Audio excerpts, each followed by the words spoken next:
pledge allegiance to the flag of the United States of America and to the republic for which it stands, one nation, under God, indivisible, with liberty and justice for all.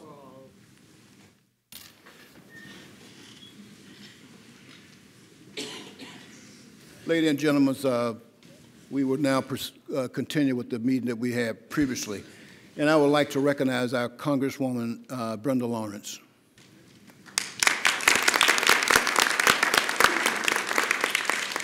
Thank you so much, the honorable body of the Southfield City Council and the mayor and our clerk. It's great to be back home.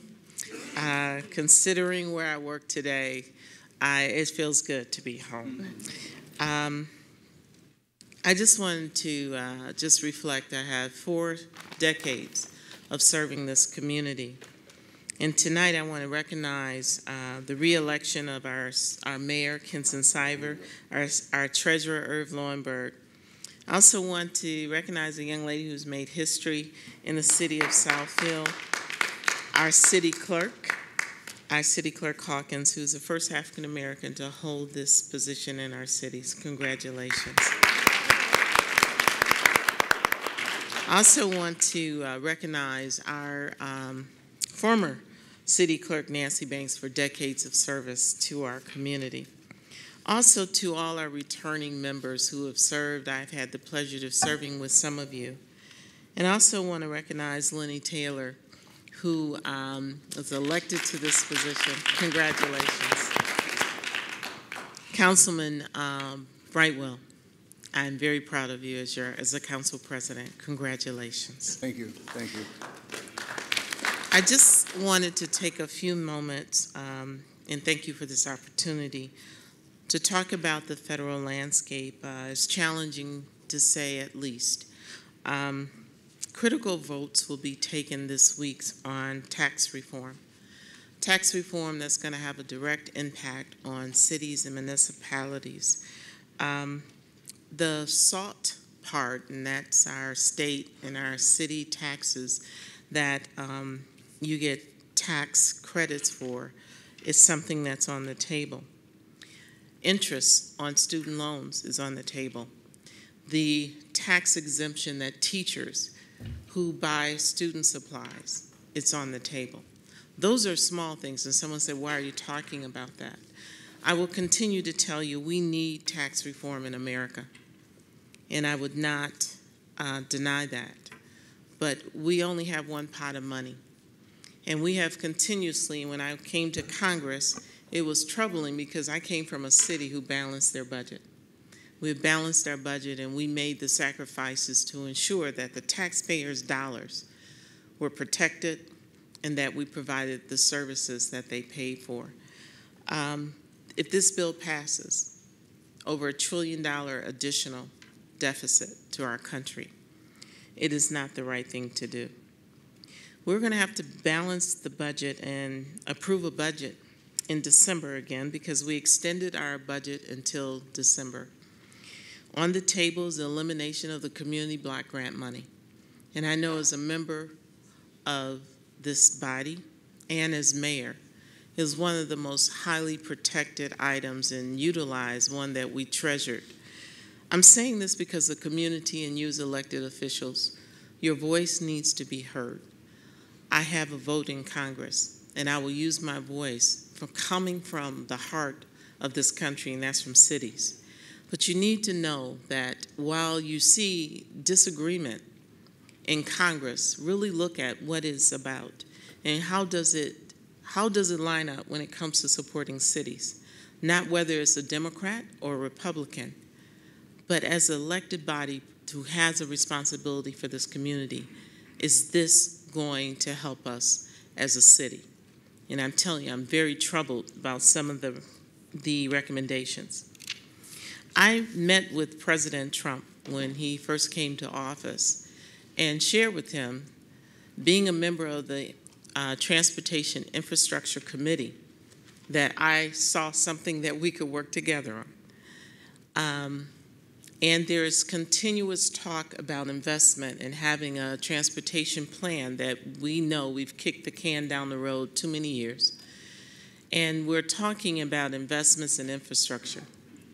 But I met with Secretary Chow, and she said the challenge is going to be, everybody agrees we need an infrastructure bill, but it's going to be how we're going to pay for it. There's some discussion about private investment. When you talk about private investment in national infrastructure, it's can I make a profit? Rural America will be wiped off the map because there's no profit in low volume rural areas. And then in addition to that, I make a profit by charging a toll, a fee for using the infrastructure. And so when we talk about infrastructure, understand it's not just roads and bridges, it's our water, it's our sewers. And so there are some things that I am so passionate about, being slapped in the face with the Flint water situation. We must protect our water infrastructure. And I'm proposing a bill on the committee that we make water infrastructure a #1 priority. It's not a luxury. It's a basic human need that we need, and we saw what happened in Flint. We're seeing what happened in these areas that have been hit with disasters. And so I'm asking you to use your voice and your lobbying for that. I also want you to know that there is a movement across the country of Me Too, of sexual harassment. I had to deal with an issue in my office. I came from the United States Postal Service, many of you know, and during that time I served as an equal employment opportunity investigator. And I investigated allegations of sexual harassment. I have zero tolerance. This is a time where it's a very uncomfortable period, and you see a lot of people coming forward and having discussions. But it's a day of reckoning. But what I'm hoping from this Me Too movement is that this country sets a tolerance of 0 for sexual harassment in the workforce. The thing that a lot of people are saying, why is it just now? We just received 100 women as a result of elections in Congress out of 435. And now women are coming forward.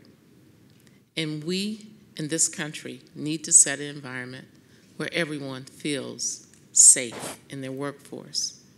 And it's time for us, as different periods in our country, we had to deal with civil rights. We had to deal with discrimination of women in the workforce. This is a time we're being confronted as a country with something we need to address. I want you all to know that I am, some people ask me, how do I like it in Congress? And I tell them, I'm living my dream. I just had no idea my dream would look like this. There are many things that we're doing. We're dealing with the opioid crisis. I will be flying to Baltimore in the morning to hold a hearing on that. We have acted swiftly in finding ways to support communities and the police in the communities to address this horrific epidemic in our country. We need to talk more about criminal justice. We've heard a lot of discussions, and I can tell you in America, justice is not equal, and we have some work to do. Public service is something that you and I both have taken an oath and said we promise to serve and protect. I'm here to congratulate those of you again who the people have sent here to work. Never forget that we sit in our positions because the people sent us here. It's not about our titles and it's not about our personal agendas. At the end of the day, it's about, did we take care of the people during the short time that we serve? They give us their tax dollars and they hold us accountable. So I've served on school board, city council, mayor, and now I'm in Washington, D.C., and my mission has not changed. I will be inviting, as I have in the past, in January, elected officials to come from the 18 communities that I am so proud to serve, so we can start again and make sure that I'm connected to what your concerns and issues are. I have my staff who attend your council meetings. One of my staff is with me here today, my deputy director, Indira Glass, to make sure that we stay close. So I'm going to end with this. I wish everyone an amazing holiday season. I want to say how proud I am that you are my council. I had the chance to vote for you, mayor and clerk, and that I pay my tax dollars to this city. So Southfield continues to be my home and a place that I hold dear. I want everyone to have a safe holiday season. To my fire and police, to my Parks and Rec, and I'm gonna get in trouble because I always leave out someone, but for those who serve this community, not by election, but by choice of employment, I want to say thank you. Thank you to my city administrator and my planner, who you have some big shoes to fill with this Northland deal, which I'm watching with bated breath, to please do the right thing. And so I want to say happy holidays, Godspeed to all of you. Keep me in your prayers and our country, and God continue to bless this amazing city, and God bless America. Thank you.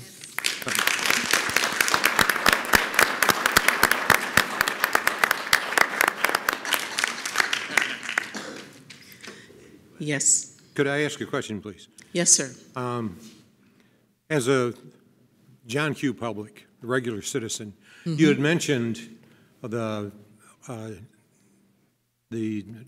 block grant. Yes. Is on the block, if you will. Yes. As a regular citizen, how can I make my voice heard in Washington so that the seven of us are seven voices, and they're important, but 1,000 voices, 1,500 or 10,000 voices from the community make even more noise? So how can we do that? That's a great question. I asked every organization that has benefited, and there's been hundreds of them, that we have used the community block grant to reinvest in our community. We need you to call your city, your U.S. representative. I need you to call, write, send emails. I need you also to go to community meetings. Don't just limit it to your member. One of the things I was so proud of, a bipartisan effort, the Great Lakes Water Protection Act was on the platform to be removed, and every member of the Michigan delegation came together, and we got it included so that it would not be wiped out. This is a time where, you know, you may be a Republican, you may be a Democrat, but if we take away the community block grant from our cities, it's just not Southfield. We benefit from community block grant in other cities when we visit them and use parks and use handicap accessibility in other communities where our community block grant money has been used. But it makes a difference. Do you know, before I take a vote, my staff gives me a count of how many calls I've gotten for and how many I've gotten against. And it makes a difference. They'll ask the question, how many from your community? So often people say, oh, you're doing the right thing. I need to know I'm doing the right thing, that I'm representing the concerns of the community.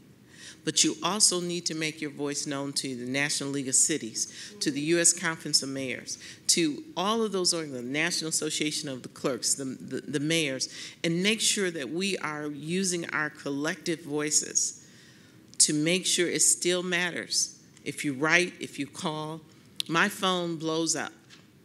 I mean, literally, I have interns in my office. That's all they're doing all day when there's a hot issue being voted on. It does matter. And I get, most of us as members of Congress get that printout before we go to the floor to take the vote. You might be voting one way, but your constituents are calling in saying this. So please do that. Okay. Any You other got a telephone question? number? I will have you a telephone number, sir, for my office. My 248-356. 2052. That's the local number that you can call. And I'm located right at 1-800-LAW, right on Lasher Road. And come by and visit your office. And if you're in D.C., please stop by and see us. We would love to see you in D.C. as well. Thank you. Thank you, Ms. Thank you, Congresswoman. We wish you a magnificent holiday also. With that, we will go to the next item as the presentation.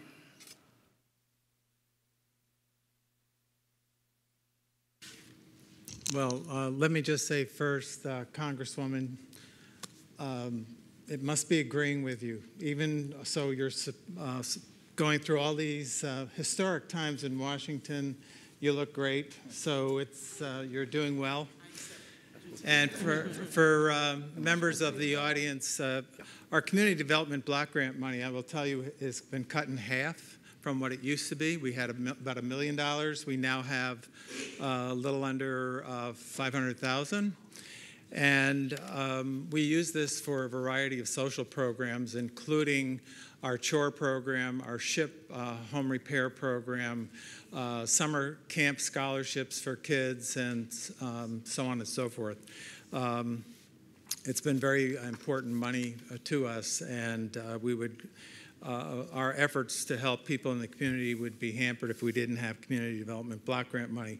So along with Mr. Frazier's question, we all should be writing in support of continuation of this. But switching gears, I'm standing here before you tonight, Council. We have a joint resolution. Recently, our longtime councilman, Sidney Lance, passed away at the age of 97. He had a very long and distinguished career in the city of Southfield. Sid, I think, could truly be said was a fighter for the people. Lots of residents called him over the years to ask for his help and for his ear, and he gave that very freely. So tonight we have this joint resolution that's signed by the mayor and council. I'd like to read it, but first I'd like to ask his family to come forward. His daughter Felicia's here, and son-in-law Martin, and anyone else. Toby, Lance, grab on the podium. I haven't seen you since the late 60s. So it's good. I wish I was still in the late 60s. So this is a joint resolution in tribute of Councilman Sidney Lance. Whereas former Councilman Sidney Lance was raised in Manhattan, he began his long and distinguished career in public service as a medic during World War II. And whereas a volunteer with VISTA, the Volunteer in Service for Americans, a domestic arm of the Peace Corps, Mr. Lance received the Kennedy Shriver Medal for Service. And whereas Sidney Lance was elected to the Southfield City Council in 1983 and served the city for more than 36 years, helping to establish Southfield as the center of it all. And whereas Mr. Lance was a fighter for the people and supported many educational institutions, senior citizen organizations, the Jewish war veterans, the Southfield Veterans Commission, as well as the Detroit Homeless Veterans Commission, the Art Council, and the Youth Commission. And whereas Sidney Lance was one of the oldest elected officials in the United States, when he passed away on November 9th, 2017, at the age of 97. And whereas the citizens of Southfield will be forever grateful to Councilman Lance for his unwavering commitment to the community and the quality of life that we all enjoy. Now, therefore, be it resolved that we, the mayor and city council of the city of Southfield, county of Oakland, state of Michigan, do hereby pay tribute to Councilman Sidney Lance for his long-standing service to the Southfield community.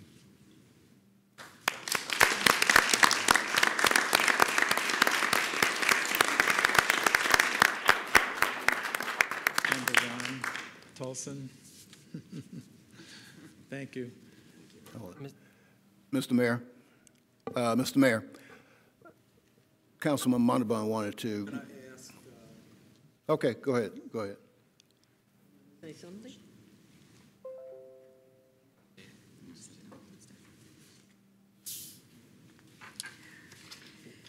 Okay. Well, I'd like to say thank you for this honor for my father. Unfortunately, it's my father passed away 2.5 weeks ago, and he would have loved to see this honor while he was alive. Unfortunately, that didn't happen, but we are very thankful for it. And he loved the city, He loved the residents in the city. That was his life. He lived for the city, and the residents know that. And I don't know what else to say. He was for 36 years a councilman, and before that he was a police and fire civil service commissioner. So he spent more than 40 years, 42, 44 years in the city. That was his life. And we sort of knew 2 years ago when he didn't get reelected that unfortunately that might have been a spiral down. And it was. And he loved the city. He lived for the city. And that's all I can say. Thank you very much.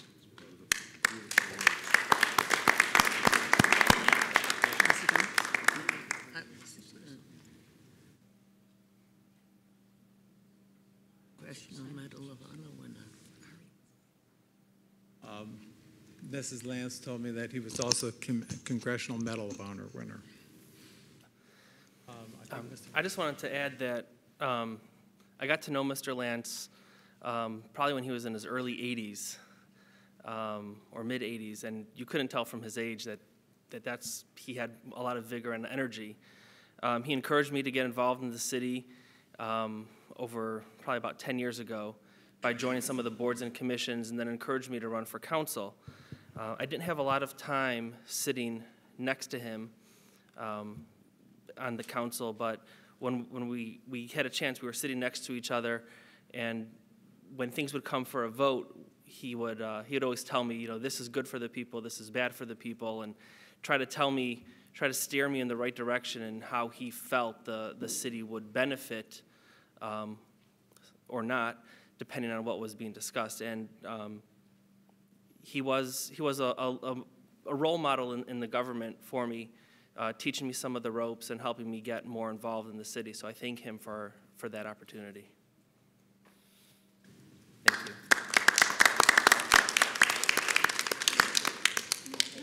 We have appointments? Yes. Okay. To the ladies and gentlemen of the council, I bring two appointments tonight. I'd like to reappoint to the Downtown Development Authority Mr. Joseph Hershey, if he'd come forward. I know he's in the audience. And I'd like to make a youth appointment to the Southfield Library Board, Howard Haynes, if Howard would come forward. And as you know, everyone's familiar with Mr. Hershey. He is the president of Providence Hospital, St. John Providence Hospital in Southfield, and his term has expired on the DDA board. And the hospital is obviously a very key component of our Downtown Development Authority, so I'm recommending his reappointment. And then Anthony Arabor, a student at University High School, had served as the youth representative of the library board. Anthony is now graduated from University High and is a student at the University of Michigan, and has stepped down. So this created a vacancy, and I'm very pleased to recommend Howard Haynes. I've known Howard since he was about this big. He's an outstanding young man, and I know he'll serve in this capacity quite well. So I'm asking for your approval this evening for these appointments. Mr. Chairman, Yes. I move that the reappointment to the Downtown Development Authority is Joseph Hirsch, and youth appointment to the Southfield Library Board, Howard Haynes. Support. It's been moved and supported for the appointments to the Downtown Development Authority and also to the Southfield Library Board. What is your pleasure, Council? Aye. Aye. Is so moved. All right, thank you. I'll ask Clerk Hawkins to administer the oath.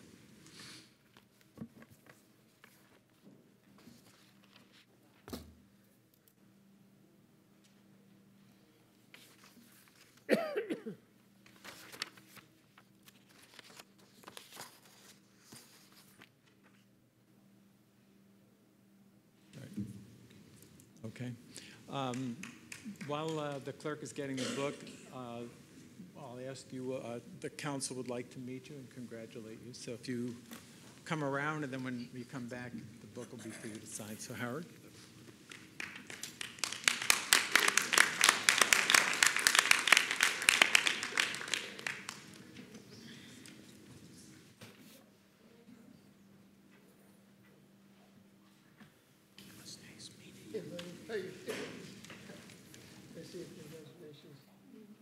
Congratulations. I talked to Jim outside in the lobby before. I said, "Did you pass this through by Congratulations.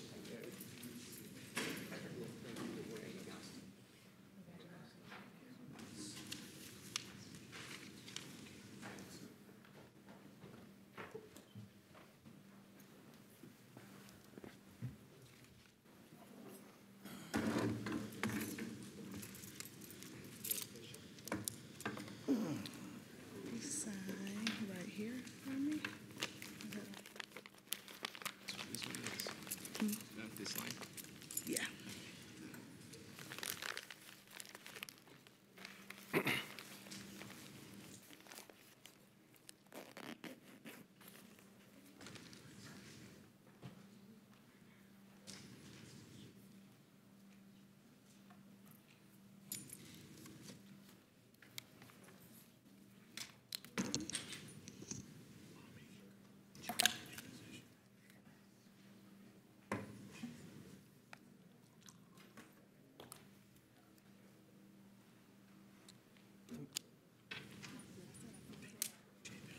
And it's included in our packet. Not online. Okay, we have minutes. Can I get a motion on the minutes? Mr. Chair, I'd like to make a motion that the minutes from the meeting on October 16th be approved. Support. It's been moved by Ms. Morris and supported by Mr. Frazier that the minutes of October 16, 2017 be approved as presented. We will now, before we move in, go ahead. All in favor? Vote. All in favor? All right, we now, we will seek a vote on the approval of the minutes. All in favor? Aye. Opposed? Seeing no objection, the minutes are approved. Obviously, I like to just move straight ahead and get things, but I will deal with Robert's Rules of Order. Before we move forward on the other item, I want to read a message that I will be reading before every meeting. And this will deal with protocol and decorum. No speaker may speak personal or impertinent attacks upon any officer, employee, or city council member or other elected official that is unrelated to the manner in which the officer, employee, or city council or other elected official performs his or her duties. No person shall use threatening or abusive language when addressing the city council. Any person who violates this shall be directed by the presiding officer to be orderly and silent. If a person addressing the council refuses to become silent when so directed, such persons may be deemed by the presiding officer to have committed a breach of the peace by disrupting and impeding the orderly conduct of the public meeting of the city council, and may be directed and ordered by the presiding officer to leave the meeting. If the person refuses to leave as directed, the presiding officer may direct any law enforcement officer who is present to escort the violator from the meeting. Additionally, we have a sign out front that says no beverages or food inside this chamber. We will be enforcing that no food or beverage in this chamber. You will be asked to leave with your food and or beverage. So that is to maintain that we maintain the integrity and the seriousness of all our proceedings. And thank you very much. The next item on the consent agenda items.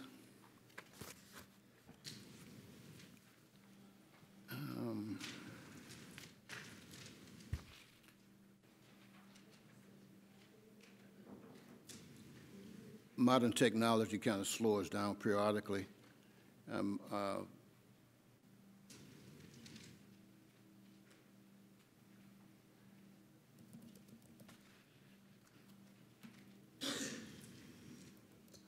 The consent items tonight that we will be considering deal with item Oakland County, Michigan Works, Southfield Partnership, Accountability, Training, Hope, and Grant Acceptance.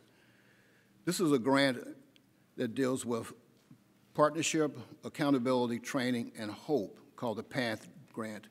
The PATH grant in the amount of $345,828 will be reimbursed to the City of Southfield from Oakland County Works Agency, covering the period from October 1, 2017 through September of 2018. And upon review of our City Council, the mayor and the city clerk will be signing that particular document. That's item A on the consent agenda. Item B on the consent agenda is also another Michigan Works item. It's the Wagner Purser grant acceptance. This grant will be in the amount of $151,338 and will be reimbursed to the city from Oakland County, Michigan Works, covering the period from July 1, 2017 through June 20, 2018. The next item will be item number C, also a Michigan Works item. This item will be a Workforce Innovation and Opportunity Act grants. This grant will be in the amount of the total Workforce Innovation and Opportunity Act program grant in the amount of $728,124 will be reimbursed to the city from Oakland County, Michigan Works. And it covers the period from July 1, 2017 through June 30, 2018. And this will also be enacted upon review by our attorney. That means the mayor and the city clerk will also be signing a document upon review by the attorney. Item D is authorization to purchase maintenance vehicles and ice resurfacers for Park Service operation.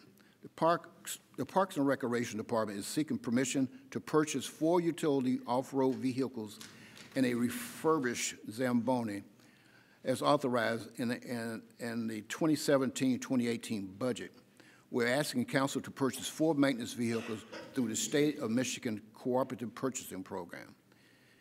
The required equipment purchase total $116,854.48, and funds are provided for in the Parks and Recreation revolving fund budget. The next item is item E. This is application for a SAFER grant. This is the application for a charitable gaming license from the Alliance for a Safer Greater Detroit. This particular firm is located in Southfield, doing business as Crime Stoppers of Michigan. All the paperwork has been received and is in correct order. And it was signed by our chief of police. The Alliance for Safer Greater Detroit is requesting to be recognized as a nonprofit organization operating in the city of Southfield for the purpose of obtaining a charitable gaming license from the state of Michigan to conduct a charity poker event for their organization. Item F, the liquor license request from Woodward Detroit CVS LLC, located at 23881 Greenfield Road in Southfield. They are requesting a transfer of a SDM liquor license to be located at 23881 Greenfield Road. All the necessary documents and approval have been received from the requested city departments, and that is signed by our city clerk. Item G, Retiree Drug Subsidy Program Agreement. Retiree Drug Subsidy Agreement. For over 10 years, the City of Southfield has participated in the federal government Retiree Drug Subsidy, RDS program. The fiscal impact on us, the Retiree Drug Subsidy Program provides a substantial reimbursement to the City of Southfield. The ability to obtain this subsidy, which last year amounted to approximately $330,000, will no longer be available without the assistance of Blue Cross Blue Shield of Michigan under this field agreement. we're asking that we allow our clerk and mayor to sign this agreement. Consent item I, we previously approved consent item G in our council of the whole meeting. Consent item I, a restated development and tax increment plan set a public hearing date of January 22, 2018. As discussed at the joint meeting of the City Council and the Southfield Downtown Development Authority Board on October 24, a public hearing is needed to finalize the restated development and tax increment plan prior to the adoption by the city. And the fiscal impact here will be pretty much the stabilization of our tax increment revenue. Mr. Chair? Yes, sir. I'd like to move the approval of consent agenda items A, B, C, D, E, F, G, and I. Support. It's been moved by Mr. Mandelbaum, supported by Ms. Morris, that items A, B, C, D, E, F, G, and I be approved. All in favor? Aye. Aye. Opposed? The consent agenda is approved as presented. I now open the floor to, I'm sorry. Good evening, Mr. Mayor. Yes. Mr. President, Honorable Board. The city staff is in receipt of a request from the Neighborhood Revitalization Initiative, Southfield Neighborhood Revitalization Project 2017, for the approval of their Brownfield redevelopment plan, tax increment financing plan, and the development and reimbursement agreement for the redevelopment of 56 single-family homes. This project serves as yet another positive example of the City of Southfield's contribution to the reinvestment of our neighborhoods and the economic comeback of the Southeast Michigan. On November 1st, the Brownfield Redevelopment Authority approved this plan and submitted it to City Council for a public hearing, and then hopefully for support of the resolution that's attached. Jeremy from AKT Peerless is representing the Neighborhood Revitalization Initiative, and he has a short presentation that we would like to go through Mr. President, before Jeremy McAllen from AKT begins that presentation, I'd like to ask the mayor to frame, and for the viewing audience, just to talk about this one part is all of our neighborhood initiatives, that this is a component of what we're doing to restore our neighborhoods.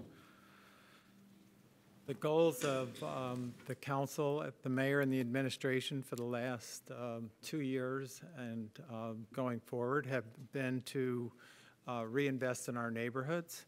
And we've done this through a variety of means and spent over $6 million to date in neighborhood and home renewal.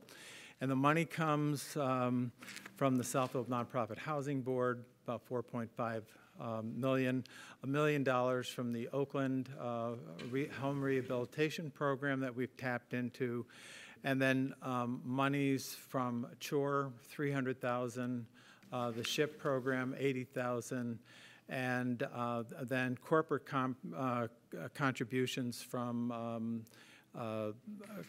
Comcast, Federal Mogul, Eaton Corporation, a whole number of others, Oakland Rebuilding Together, Habitat for Humanity, in rehabilitation of homes, but also building homes with volunteers, as well as the Rock the Block program.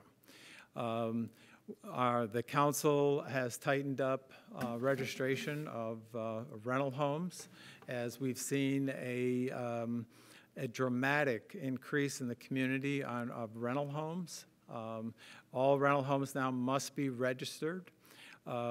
Registrations have doubled in the last year, and they must be inspected every 3 years, with the landlord assuming the cost of the inspection.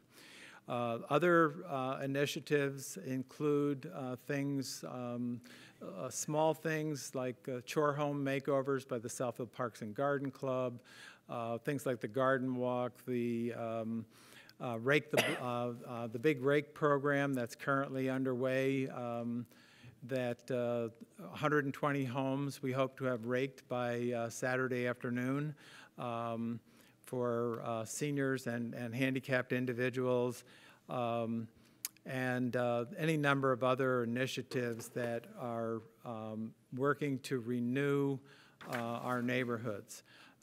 Having walked every street in this city multiple times, I felt that after the housing crisis, the mortgage crisis of 2007 to 2010, that we are not, but we could be on the verge of a crisis in our neighborhoods. We must reinvest. If we want businesses to invest in Southfield, we want their employees. Beaumont Hospital, for instance, is bringing 3,000 people to Southfield starting in January. Some of those people are coming great distances to Southfield. Hopefully, they'll consider a shorter drive and move to our community. So it's really imperative that we have viable neighborhoods and reinvestment in our housing stock.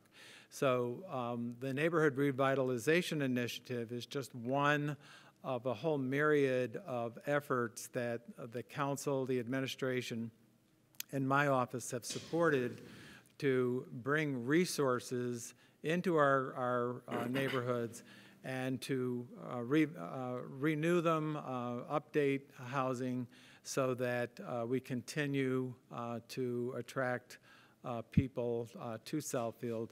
We also certainly, very important to us is having vibrant neighborhoods that are safe, clean, and attractive. And ultimately, it's about raising property values in our city. Thank you, Mr. Mayor.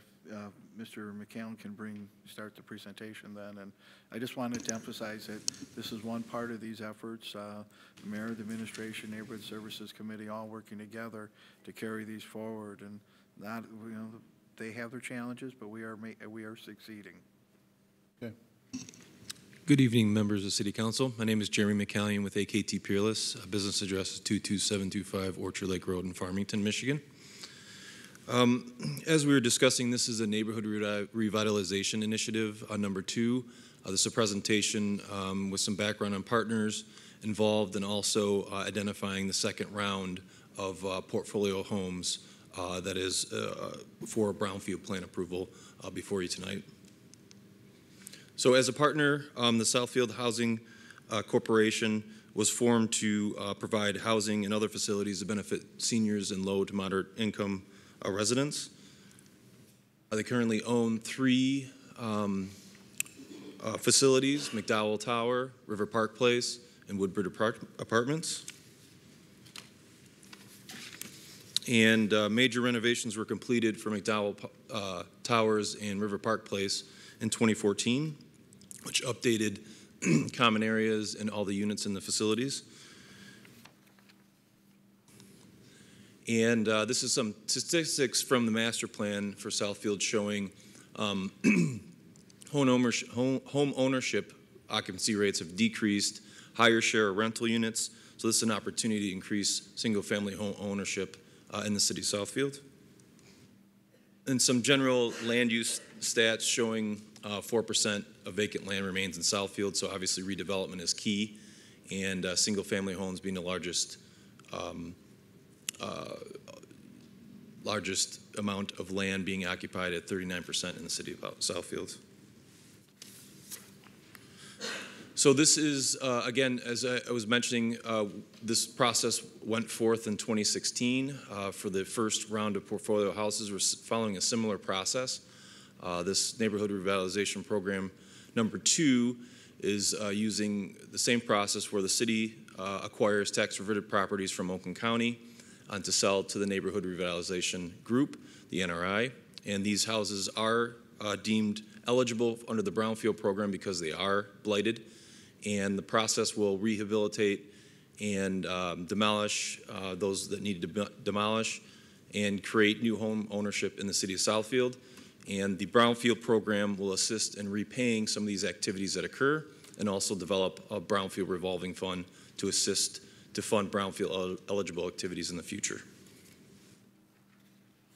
Habitat for Humanity will be a part of the second process as they're continuing their work on the first portfolio of homes, and they're assisting in the construction and rehabilitation of these homes. And this is a map, kind of hard to see, but in the first NRI program that we did, there was a portfolio of 45 houses throughout the city of Southfield. And to date, we've had 19 houses rehabilitated, 13 houses have been sold, back on the market. Mold, asbestos, and lead abatement is completed in many of the homes. And the success of the first portfolio led to the second portfolio that we're discussing tonight. In the Brownfield plan that is up for a public hearing, there is a total of 56 properties that are determined to be blighted per Act 381, and they're considered eligible property throughout the city. This is a map of all those facilities throughout, all those properties throughout the city of Southfield. And the Brownfield plan identifies eligible activities to be reimbursed through tax increment financing that occur once these houses are sold on the market. Includes some environmental activities, lead and asbestos activities, any activities in and around the property itself, demolition, that also includes a portion of rehabilitation, and any infrastructure improvements on the site. In total, the Brownfield plan includes eligible activities at a cost of just over $1 million, and will use that tax increment financing, which is the taxes collected after the sale of the property, to reimburse those eligible activities. We expect the reimbursement of those activities to be around 9 to 10 years, with some additional years for deposit into the Brownfield fund to be used. Jeremy, let me interrupt you. Mm-hmm. That goes back to page 7 of the Brownfield plan. You'll see those numbers tied back.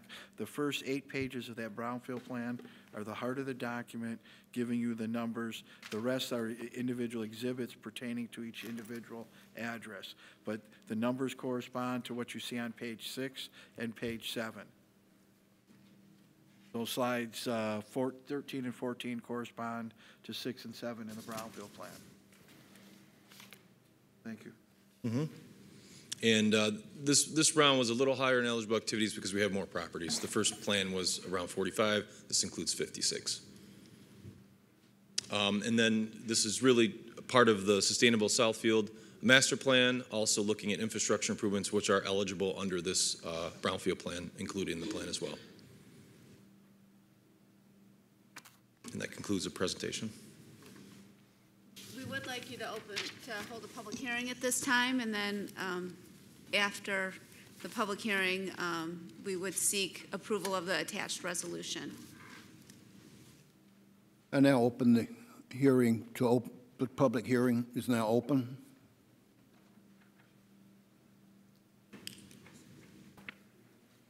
Public hearing is now closed. Oh, do I have a gentleman coming down?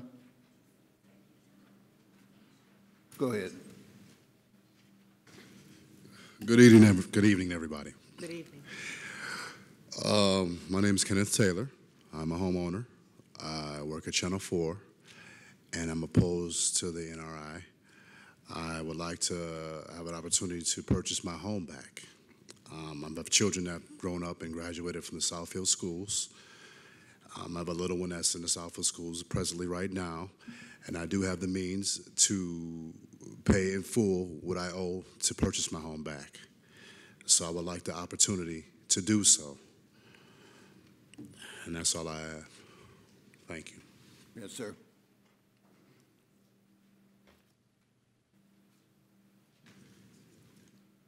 Good evening. Good evening. My name is Ronald Hayes. I see the Southfield Nonprofit Housing Revitalization Program put forth. In 2010, 2011, I had my own revitalization program. I bought a house, cash, on Bellwood Street, right off of Bell Road. I upgraded that house. And then I worked for the city of Detroit, and the city went bankrupt. Payless, paydays, 36 hours, I fell into a tax problem. I had to give my house up. Then I hear all this smooth operation, state laws saying blighted house. My house was new. I'm a chemist. There was no mold. I'm a chemist. There's no lead. I wouldn't have bought that house. Cash. And then have no opportunity to get it back. When Southfield was hurting with all them homes, all those homes, all those folks that lost jobs, I bought here. I want that opportunity to get my house back. Sir, could you give us your address? 22946 Bellwood Drive. It's on the corner, right off of Bell Road. Nice house. They went in and stripped the house. Habitat didn't do any work in that house. New counters, built-in oven and range, countertop range, built-in double ovens, new bathrooms, stripped out of the house. This is what we got.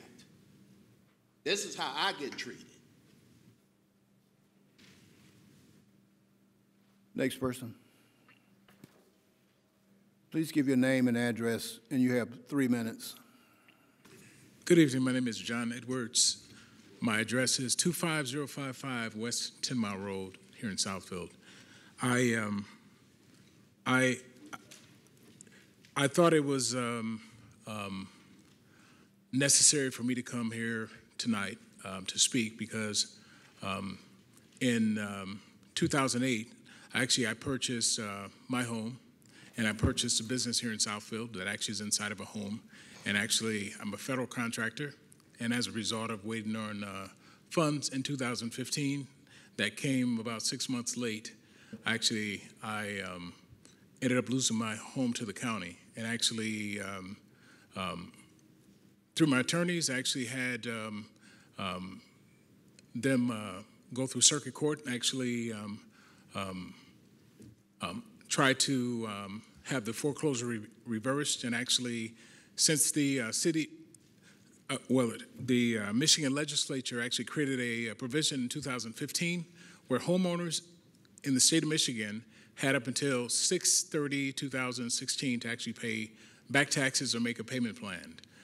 I actually went to the county on the 13th of April to actually pay my taxes. I was told that it had been sold to the city of Southfield. When I came to the treasurer's office to actually talk about repurchasing my property, I was told that all the homes that were part of the 2016 purchase had been sold to Habitat for Humanity.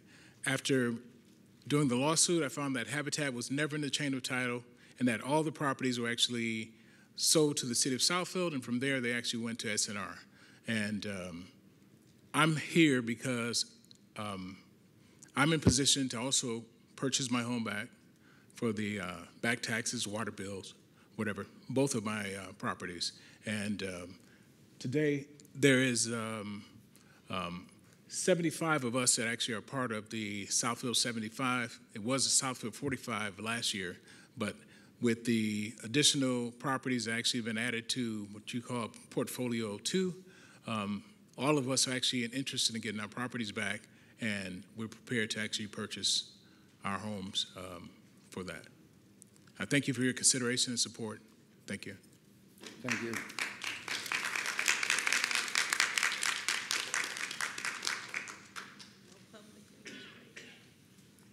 Good evening, Mayor and councilmen and women.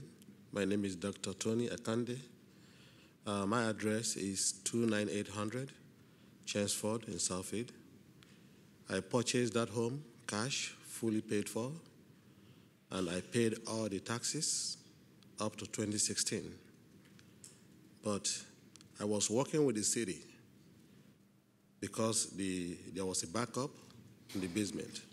I spent a total of about $24,000 just to put the sewage from the house to the main and the internal fixtures that the city wanted me to fix. Just upon completion of that, city attorney called me. You know you lost your house, right? To tax foreclosures. I said, what kind of tax is that? He said, oh, you forgot to pay some $1,500 in 2013. But I paid 2014, I paid 2015, and I paid 2016 fully. And the so-called $1,500 that I said I forgot to pay, I wrote a check for it. I went to my bank, but that check was never cashed. I presented all this, but still, they took my house. And I'm only asking, $1,500, I can give it to you from my pocket right now. It is not worth me losing $170,000 of a house that has been fully paid for. Thank you, ladies and gentlemen.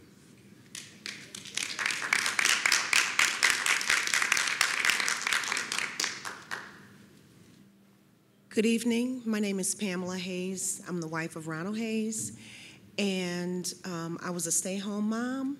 We were putting 2 children through college. Could you give us your address, ma'am? 22946 North Bellwood Drive, Southfield, Michigan. And we were threatened that if we didn't move, that they were going to come and throw our things out on the sidewalk. So we felt we had no other choice but to go ahead and move.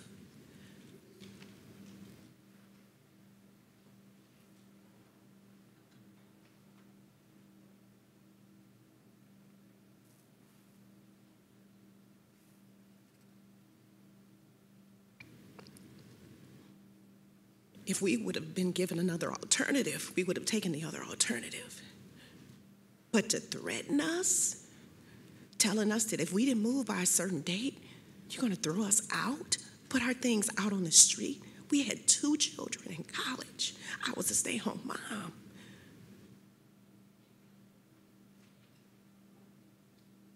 Thank you.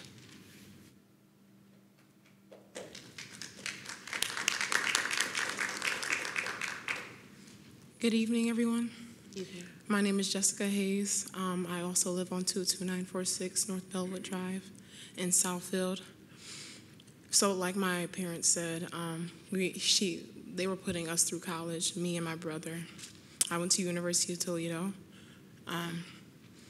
It was more of a surprise more than anything, to be honest. I came home during Christmas break, and that's when it happened. I literally came home from Christmas break, and I'm not sure if you know, we get like a week off for Christmas. So my Christmas break, when I think I'd be spending time with my family, celebrating and things of that nature, it was more of a quick process, like get your things, and we had to move in that week span of me being literally, I think it was a week. We had to move the whole house. So it just seemed like we didn't really have a choice of what was going on. There was no second option. It was just a one and done type thing. So I came home from Christmas break, moved literally our whole house, and we had to go quickly. It was me and my brother, so literally our whole family had to move everything. Like my dad said before, he works for the city of Detroit. He is not a head chemist anymore. He's actually a manager at the plant in Allen Park. As you know, the city of Detroit went through a financial hardship. He works for Great Lakes Water Authority. I don't know if you know, but many people have lost their pensions and things of that nature. Retirement is out the window. When this happened, Detroit went through a bankruptcy. So this is not just Great Lakes Water Authority. This is many people that work for the city of Detroit have lost money that they've worked hard for years at a certain establishment in Detroit. So we fell on hard times, and we just like another opportunity to go ahead and we have the finances. We just like another opportunity to get our home back. I don't want to say house. I want to say home, because that's what it is. Thank you. Thank you.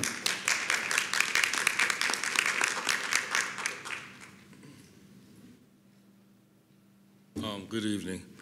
My name is Everett Hodge. I had the opportunity to speak here a couple of weeks ago.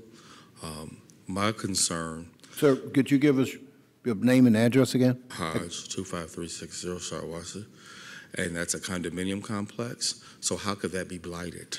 Are you condemning the whole complex? I can't hear you, sir. With the presentation for the Brownfield, it said that they were condemned or blighted properties to be eligible for those funds, and they were causing a nuisance. Is that correct? So this is a condominium complex. So are we saying the whole complex is causing a nuisance? Because then you have to condemn the whole complex. Well, typically, sir, we will not be responding to Okay, well, that's my first impromptu question, questions. is that I don't think that it's a blight because it is maintained, and the city comes out all the time and does inspections. The second thing is, I'm just concerned that a nonprofit that wants to keep people in housing would not give people an opportunity to keep their home. So you took funds from a nonprofit to fund a for-profit to purchase homes. The city's very much involved, but the nonprofit is a housing corporation to offer income for low and moderate families. Excuse me. That seems like an oxymoron to me. And that's my big concern with this whole situation, is that you're using nonprofit funds and not giving people an opportunity from a housing corporation and not giving people an opportunity to keep their homes.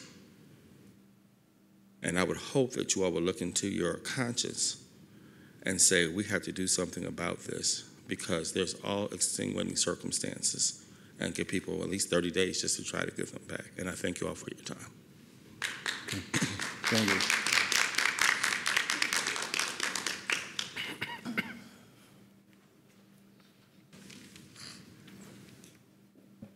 Good evening. My name is Brenda Lynn Jasper. I live at 18905 Adrian Street in Southfield. I'm coming to you and I'm questioning the people that have come forth tonight. I'm wondering what action is going to be taken. You know, through the grace of God, any one of us could be in a position where we could lose our jobs, things would change financially. I thank God that I'm fortunate. I've been a resident of Southfield for 28 years and live in my home.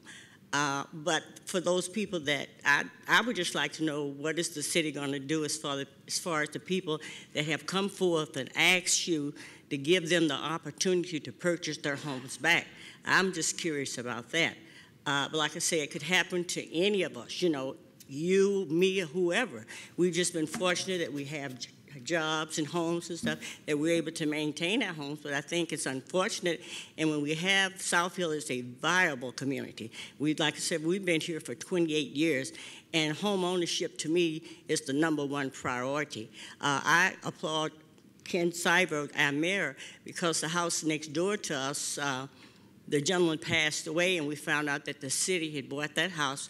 The city has come in and revamped the house, and and our street just looks wonderful. But like I say, my concern is the fact that the people that are trying so hard and that have felt on hard times, what are we going to do as a city to help these people to get their homes back and maintain and be prominent residents of the city of Southfield? Thank you.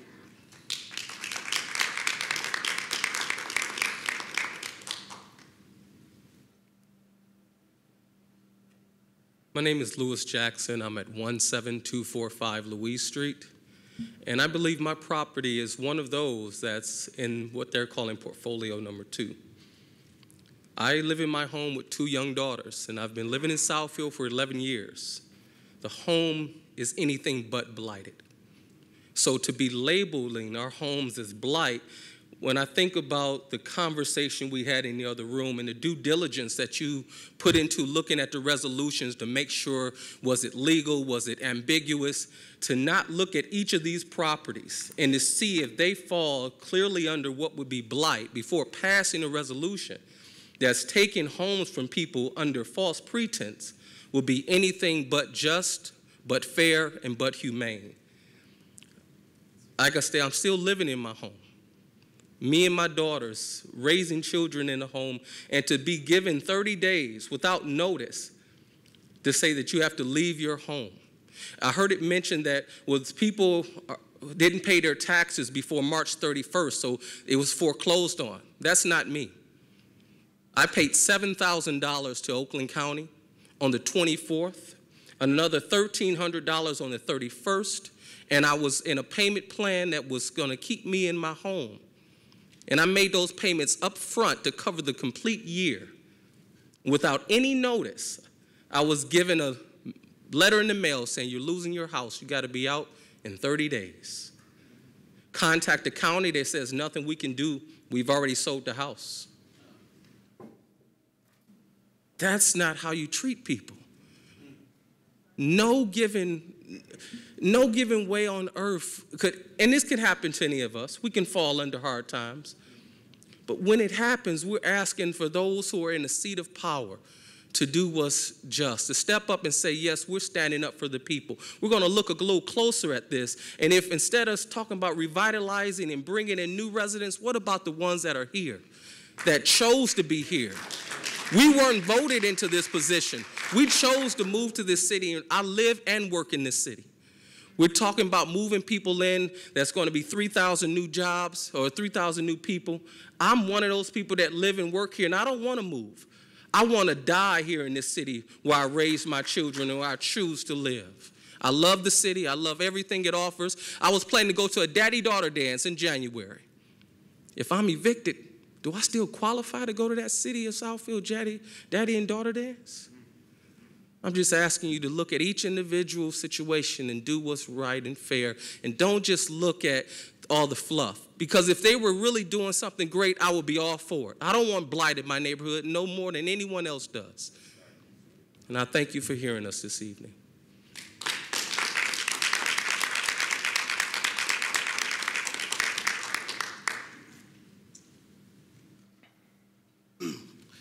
Hello, my name is Malik Lowry. I'm at 23266 Ranch Hill Drive. Thank you all for hearing me tonight. I'm also part of the Southfield 75. I could go into a long list of, reasons why I was not able to keep up with my taxes. That would obviously just be, excuses. But the reality is that I had always paid my taxes up until then. I paid my taxes last year, but just before March 31st. I was on a payment plan. It wasn't until I got the notice also that some of the other people talked about that said that, that my home had been sold. I contacted, attorney I knew, and they looked at the language and it said, you missed the payment schedule I set up, and I've lived in the Southfield since 1983, okay? My family moved here. I bought a house that was a Fannie Mae house back in 2000, this house in 2011, cash, same way. And when other people weren't even wanting to move in Southfield, I wanted to move in Southfield. That's where I wanted to be. I also have a child here in school also, and I'm just asking City Council I know you want to be fair to everybody, but I remember one of the gentlemen said that, there were some investors who were 6-7 years behind in payments, and then you've got some people who are only a couple of months behind in payments. So right there's already not an equality. There is, some people are being treated differently, and I just would like the opportunity to be able to buy my house back. I do have the means now. My employer is actually, I'm in the real estate industry, funny enough, has stepped up and said if you can make a deal, he will pay the entire thing up front and go from there. I don't want to leave this community. When I had a chance to move anywhere in 2011, I could have moved anywhere. I've lived here since 1983. My family, I have graduated from school here. I've, been here for, decades, and I'm just asking to see it in your heart to allow the people that have the opportunity to do it. And I understand that you have to treat people fairly, and I think a resolution allowed a time period for those people to pay, everybody to pay, whether they're an investor from India or whether they live right here in Southfield, to be able to pay within a certain time period. So I know, my time is running out, but that's all I ask. Thank you very much for hearing me, okay? Yeah.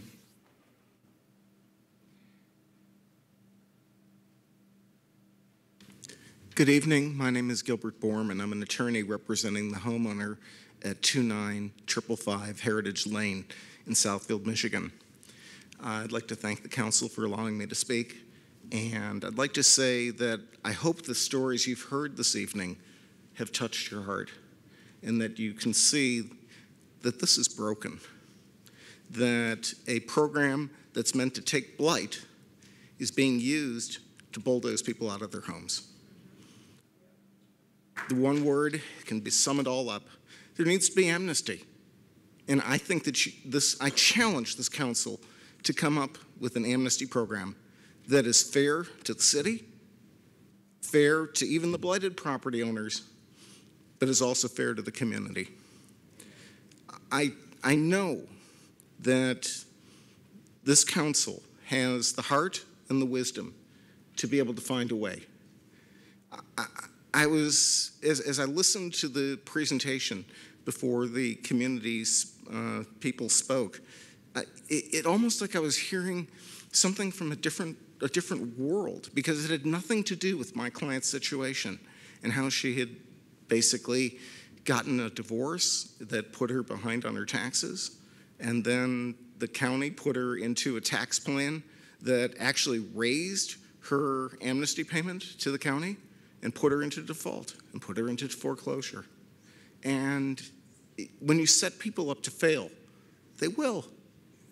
This is a chance. Southfield's supposed to be a community. I've lived and worked in the city almost my entire adult life. And I know what this city is all about. A single word: community.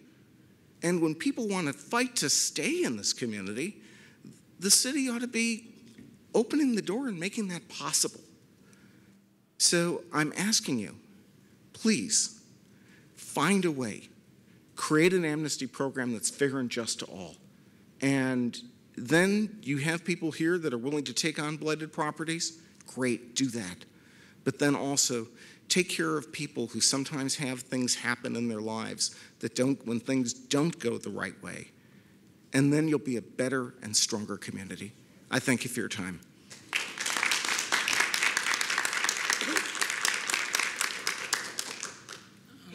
Excuse me. My name is Carolyn Miller. My address was 17600 George Washington. I am part of the Southfield 45.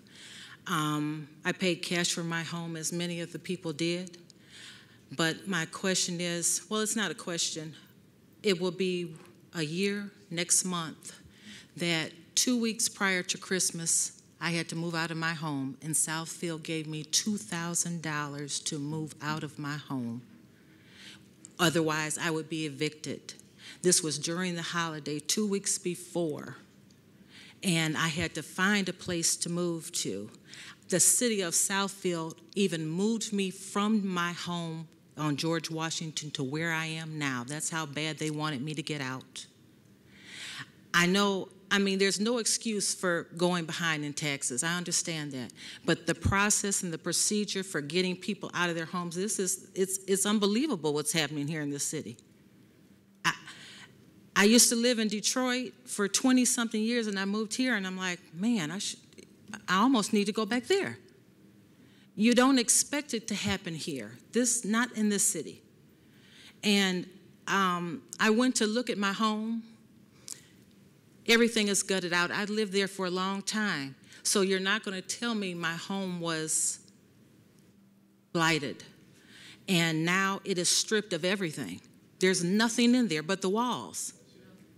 So I don't understand. If you're trying to improve this area and you want new people living in there, why are you dismantling the home?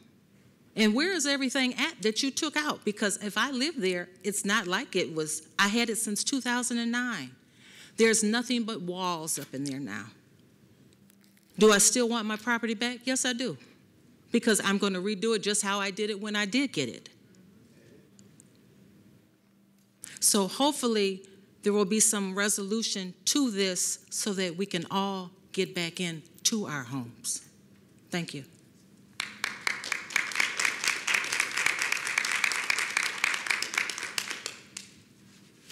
Good evening. My name is Sarah Habbo. My address is 29245 Marshall. I just have two questions. One question is, are there guidelines that the NRI has for their purchase of homes? And if so, is there somewhere that people can access those guidelines that the NRI has to perform under? And then also, how many homes that were purchased by the NRI were sold for profit, and how many of them were actually provided to Habitat to be sold to eligible candidates for their program? Thank you.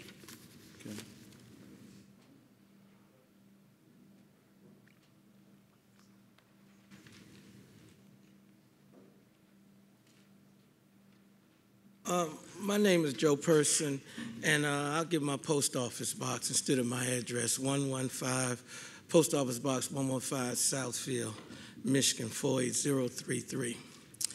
You know, I spent a lot of years in the military fighting for this country to do right by the people, and this is not what I fought for. Now, whether these people are right or wrong, something doesn't, it just doesn't sound right. And when people come to you and say they can buy their houses back, you know, you got for profit, for nonprofit, but you got people here. And I lived in West Bloomfield, which I thought was all of that until I met a wonderful woman and came down here to Southfield.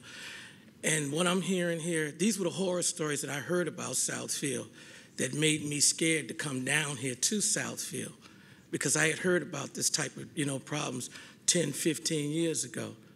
And to sit here in 2017 and hear this today is unbelievable. Some of you folks, you just got elected. And I'm telling you now, I haven't had a cause, I haven't had a reason, but we're going to keep score, because this makes no sense.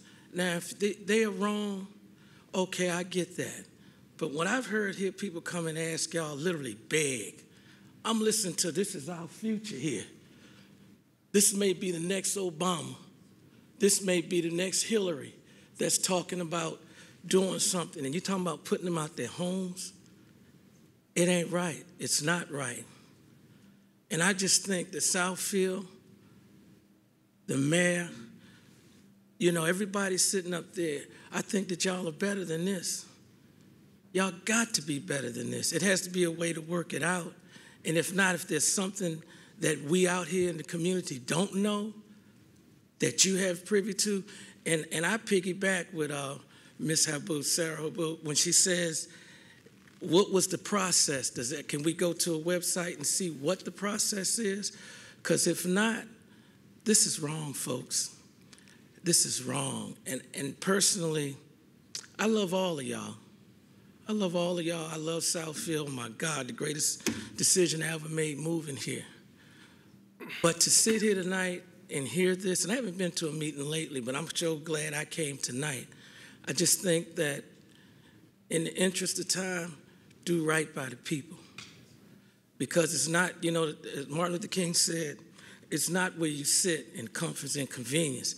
It's what you do in, you know, when you're dealing with chaos. And this is chaos, ladies and gentlemen. Good night.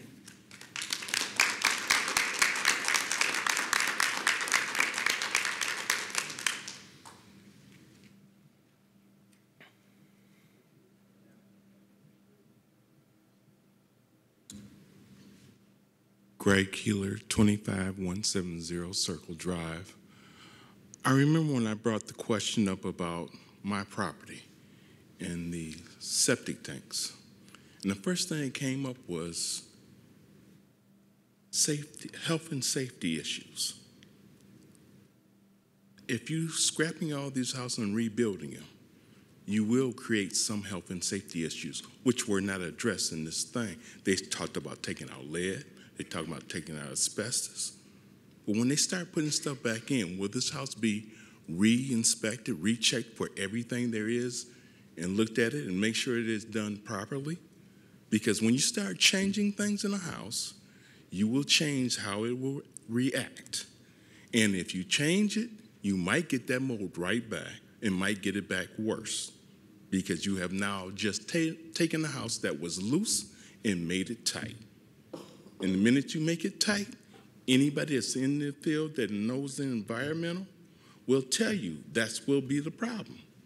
I have been to houses in Southfield where that is the problem, where there has been combustion gases coming into the homes. And I have spoken to about this once before. So when you start changing it, you will start changing the health and safety of the houses. And they only addressed a piece of that. So if these families are still in homes, I'd rather keep them in their homes and start messing with everything and changing it all over, because you might end up having to knock down the house altogether.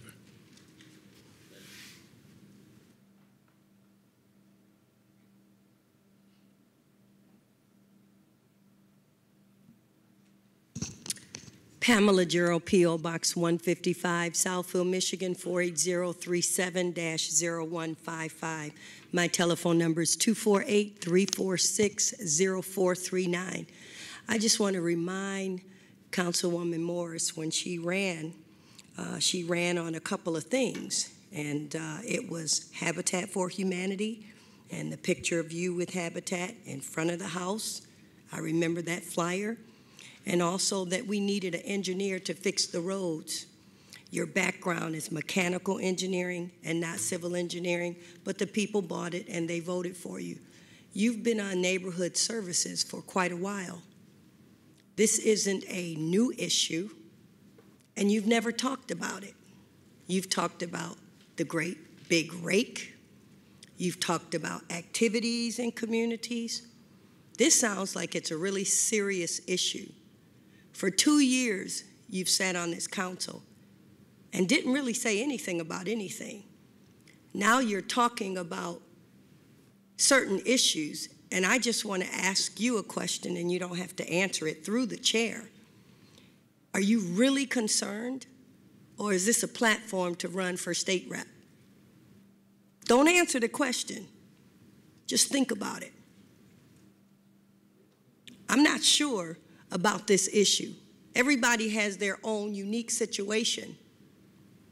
If it's what the people say, yes, something should be done. I don't know how to answer it. And for the first time in 34 years of advocating as an independent voice for residents in the city of Southfield, I don't have an answer.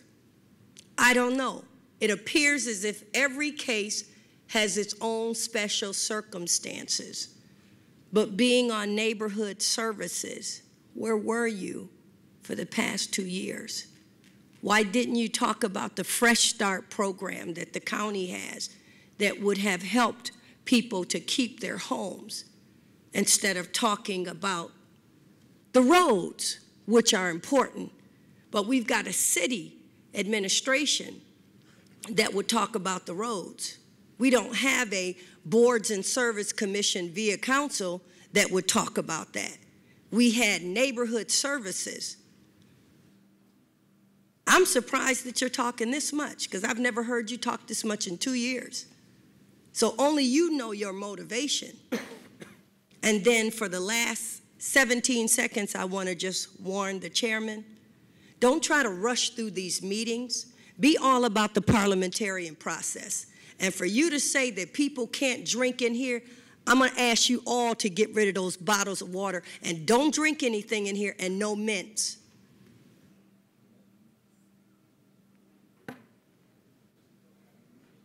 Anyone else? The meeting is closed, the public hearing. All right. Mr. President, I would like to just clarify the term blighted. When the properties are foreclosed upon, that enables the city of Southfield to utilize our brownfield redevelopment tool in order for this brownfield plan to be in place. So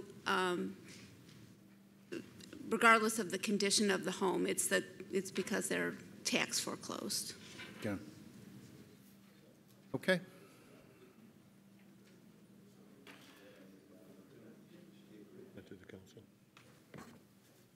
The council have any comments? Are you going to call us to vote on this? Is there a vote on this? Yeah, this is a public hearing. Okay. We've attached a resolution for council approval, if that's appropriate. All right, well, I'll open it up for voting. Do we need a roll call on this? No. Okay. Yeah, Mr. Chair, I'm not prepared to vote on this evening. I've just now got the plans, and I have not read them, so I can't vote on it. Okay, all right, well. And I had that question in the study about the other pieces of the information that was just handed to us. So if we have the opportunity to read our packets and then come back with any questions or whatever, could we have this like next Monday? Would that? Is there an urgency to this? Obviously, you could the public hearing's been conducted and closed. You can postpone the vote to a later date. And the administration, we Mr. Chairman? acknowledge that the plan was not included in That your this item packet. be tabled for 1 week. Support. Okay, it's been moved and supported by moved by Mr. Vacan, supported by Mr. Frazier, that we Is table this. Is that postponed to a date certain of December 4th? Yes. Could we clarify Yes. that? Yes. And it will be voted on that day, because we would have had, individuals would have had time to go through the information, and no more discussion. It will be voted on. Okay, all right, this item is tabled. Thank till you very next much. We need a vote on that motion? You never, you got to vote. All right. Bear with me. We will vote on the fact that we will table this until next Monday. We need a roll call vote on this? Yeah, call it. Okay. And, Mr. Chairman, you're actually postponing both actions. Excuse me? Postponing both actions, the adoption of the plan and the approval of the reimbursement agreement. So both will be postponed until Monday, December 4th. Right, correct. You can have a roll call if you want. Let's do a roll call. Ms. Clerk. Fracassi? Yes. Frazier? Yes. Morris? Yes. Taylor? Yes. Mandelbaum? Yes. Brightwell? Yes. Okay. We now deal with the next item, PZR 17004. Myron seconded? Yeah. I know somebody did. Just need a minute to get set up here. If you Okay. Mr. Chairman, could you explain to the people that are here why we tabled it, and we'll try to gather some information so that we can hear it next Monday? That's well enough. I think you did it. That's sufficient.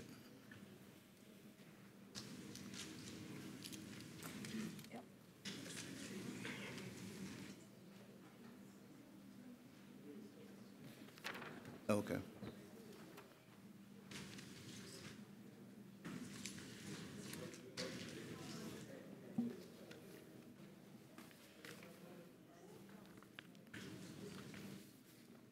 Proceed. Go ahead. Through the chair, our first planning item, public hearing is PZR 17-0004, a rezoning request of Rand Construction on behalf of the owner, Yeshiva Beth Yehuda, to rezone 1.84 acres of property from OS service, office service to R2 single-family residential, property located at 25761 Greenfield Road. This is the first of 3 parts, but we need to take this first one independently, the rezoning request. Okay. And this is the property as outlined in my description. There are currently 2 parcels totaling 1.84 acres. The existing conditions, there's a multifamily residential to the north. To the east across the street is office. To the west is residential, and to the south is multifamily residential. The future land use has identified this as local mixed use with the surrounding low-density multiple family. The current zoning is OS, surrounded by multiple family and R2, and the requested rezoning is R2, which would make all the adjacent properties consistent with residential zoning. So I'd ask, we have the petitioner here to make a few opening comments, and we'll handle the public hearing, and then depending on how that goes, the next step would be the special land use and site plan. Okay. My name is Jason Arnold. I'm the owner, civil engineer. I'm at 3728 Nash Drive in Troy. Andy Klein with Rand Construction, 1270 Rickett Road, Brighton, Michigan. The property in question is owned by the other yellow parcel shown up there is Yeshiva Beth Yehuda School, and it is currently under construction right now. It's a redevelopment of an existing school. It's growing in size along with the community. What that school would like to do is redevelop the property in question into just its own athletics play fields, basically. The school, to be more specific about the school, it's a Hebrew school. Most of their constituents live local, either in Southfield or across the street in Oak Park. And they have a couple other schools nearby. And this is for children to basically get out and play and have gym class outside. We'll get into more site planning issues later, and we can get into the details of it. But this rezoning is necessary in order to build the facilities that they would like. That's about all I got. Okay. I'll have more when we get into the discussion about the site plan. I would like to open this up to public hearing.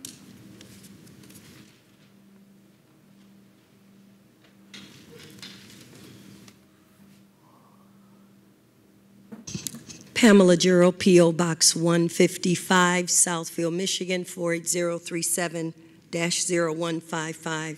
My telephone number is 248-346-0439. I'm in favor of the rezoning. I've never thought in the 34 years that I've been around that it made sense to have office or OS zoning right in the midst of R2, R1, R3, or R4. I think the rezoning would be consistent with the other parcels around that particular area. And I just wanted to say again, I'm in total support of the rezoning request to go from OS to R2. Thank you.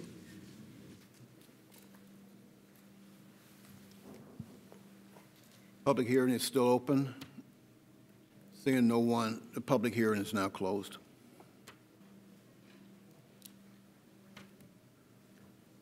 Council, any comments or reflections? Mr. Chairman, I'll make a motion if you wish. Yes, please.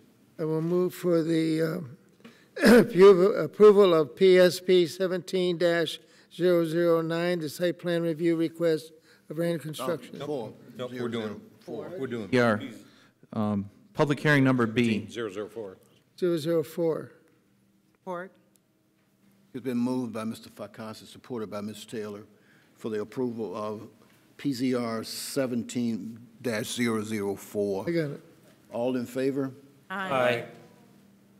Against? Hearing none, it is approved.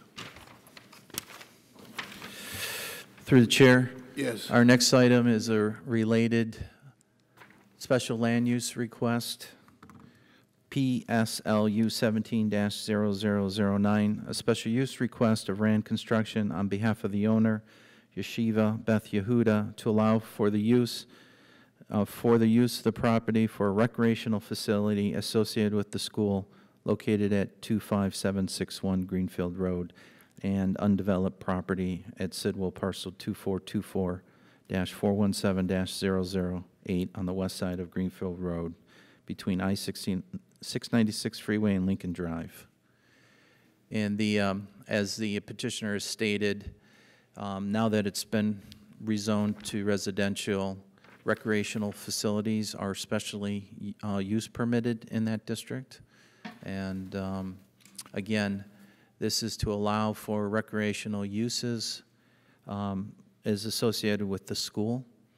The hours of operation will be just during the school days, Monday through Friday. There will be no league play or weekend use. Only it is associated with the school hours of operation. Specifically, the site plan, which is part and parcel to special land use, is the construction of baseball fields, football, soccer field, handball courts, basketball court, a restroom storage building, and parking for overflow of the school. Again, here is the site that's just been rezoned, and this is the layout of the proposed recreational facilities. This is not full scale. This is geared towards kindergarten through 8th grade. Not organized league play, is really for outdoor recreational use of the school. There is a pedestrian connection up here. The property will be completely secured with a locked gate off of Greenfield for overflow parking only. But the property will primarily be accessed by the children through a walking path from the northwest corner. This is a proposed ornamental fencing along the front, and then black vinyl coated chain link fence with the mesh that you typically would find at a tennis court or other recreational facility to screen the use from adjacent property, also to protect some privacy of the children using it. These are some details of the lighting that is shielded and directed downward. There will only be lighting along the north perimeter of the site for pedestrian use. And this is typical proposed storage restroom facility. This will be the only building on the site.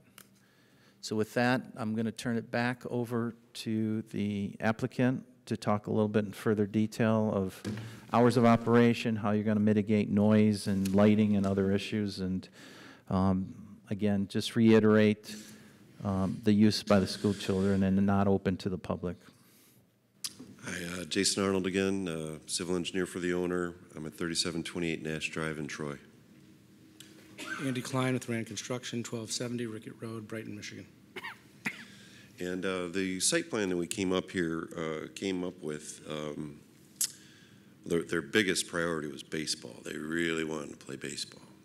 So we fit in a unique shape to the baseball diamond that we could, and we proposed to put in a 20-foot fence around the southerly and northerly and westerly property lines to prevent balls from going out into the neighboring properties.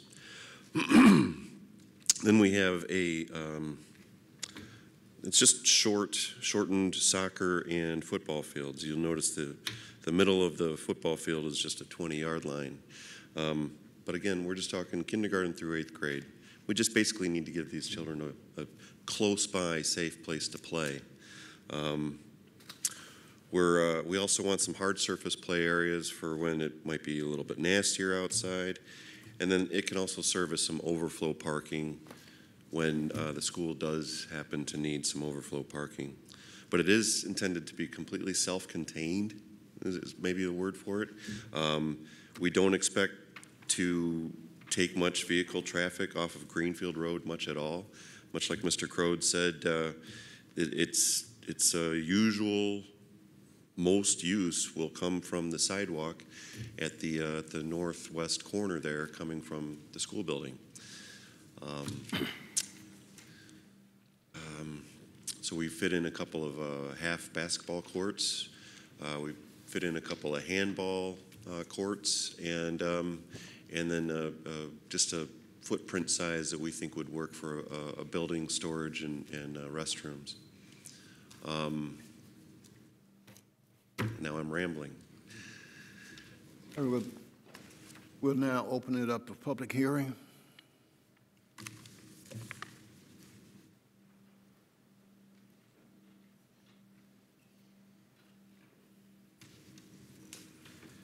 Again, Pamela Gerald, P.O. Box 155, Southfield, Michigan, 48037-0155. My telephone number is 248-346-0439. I'm also in favor of the special use request for this project. I came to the Planning Commission meeting and thought it was very professional for the developers working with the project to take and consider all of the concerns that the Planning Commission had, like shifting it around. I thought that was very smart. And I'm impressed to see that in the state of Michigan, it appears as if handball is going to be a really popular thing now. I mean, the only people that really know and understand handball are the people that are from New York, such as myself. And every child in New York City can play handball by the time they're 5. So to know that this is going to be something that these kids will learn how to play to help them with coordination and just understanding the semantics of a game that's so simple but yet so fast, I think it's a wonderful thing. So I'm in favor of the special use request of this construction company on behalf of Yeshiva Beth Yehuda. And shalom.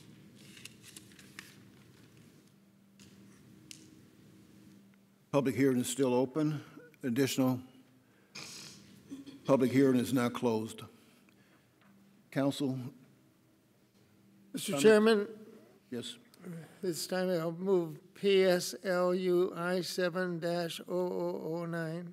Support. That is the request of the Rand Construction. Moved by Mr. Fakasi, supported by Mr. Frazier, the approval of PSLU 17-009. All in favor? Aye. Aye. Opposed? It carries. Through the chair, if we could just move up PSP 17-009, which is a site plan review request of Rand Construction. And in your packet, we have a recommended resolution with conditions that we'd ask you to consider for approval for the site plan. Mr. Chairman, I'll move the conditions as stated by the city planner. It was moved by Ms. Fakasi, supported by Ms. Morris, that we approve the city planner's recommendation. All in favor? Aye. Aye. Opposed? It carries. It was PSP 17-009, correct? Thank you. Yeah. Our next public hearing is PZR 17-0005, a rezoning request of Al Razir Properties, LLC, to rezone .21 acres of property from RA Single Family Residential to P Vehicular Parking, Sidwell parcels 2412-478-028 and 2412-478-036, Lot 432, Meadowvale subdivision, in the north 10 feet of vacated alley adjacent to same, and the south 40 feet of Lot 346 and 1/2 vacated alley adjacent to same of Meadowvale subsection 12, City of Southfield, Oakland County. So the frontage property on West 12 Mile between Marshall Street and Franklin Street is currently zoned OS. The rear portion is R2. There was a vacated alley, as I read into the description. In order for the applicant to provide additional parking adjacent to his proposed medical office building, which is permitted in the OS, they would like to square off what was the former vacant parcel and rezone it to P vehicular parking. This protects the neighbors to the north. It doesn't allow for any building other than the parking lot. And then there's an additional buffer area that's going to be retained as residential. We'll get into those details under the site plan should the rezoning request go forward. But again, it's only for this 0.21 acre ribbon between Marshall Street and Fairfax Street that we're asking for your consideration. And if the applicant's representative has anything to add, we're only talking about the rezoning right now. Okay. My name is Ghassan Abdenour from JV Associates. I'm representing the owner here today. My address is 24001 Orchard Lake Road, Farmington, Michigan. Actually, thank you for having us here tonight, and thank you for listening to our project. like Terry said, we are asking for the rezoning of that alley that actually help us a little bit to kind of build a new building at the medical building, and that help us with the parking area. Especially we do have a line at the middle of the, at the border with the alley is an electric easement. So actually we can't even push our driveways, we're limited with the driveways. That's why we need to take that area so we'll be able to install the parking in that area. And actually that alley, we're taking part of it for parking, and we're keeping maybe 40% of it to the back area for the landscape area with the neighbors. So actually we're taking only partial of it to be parking, and the rest will be for the back area, for the residential area. And that's really what I have to say. Okay. Do you have any questions? All right. Public hearing is now open.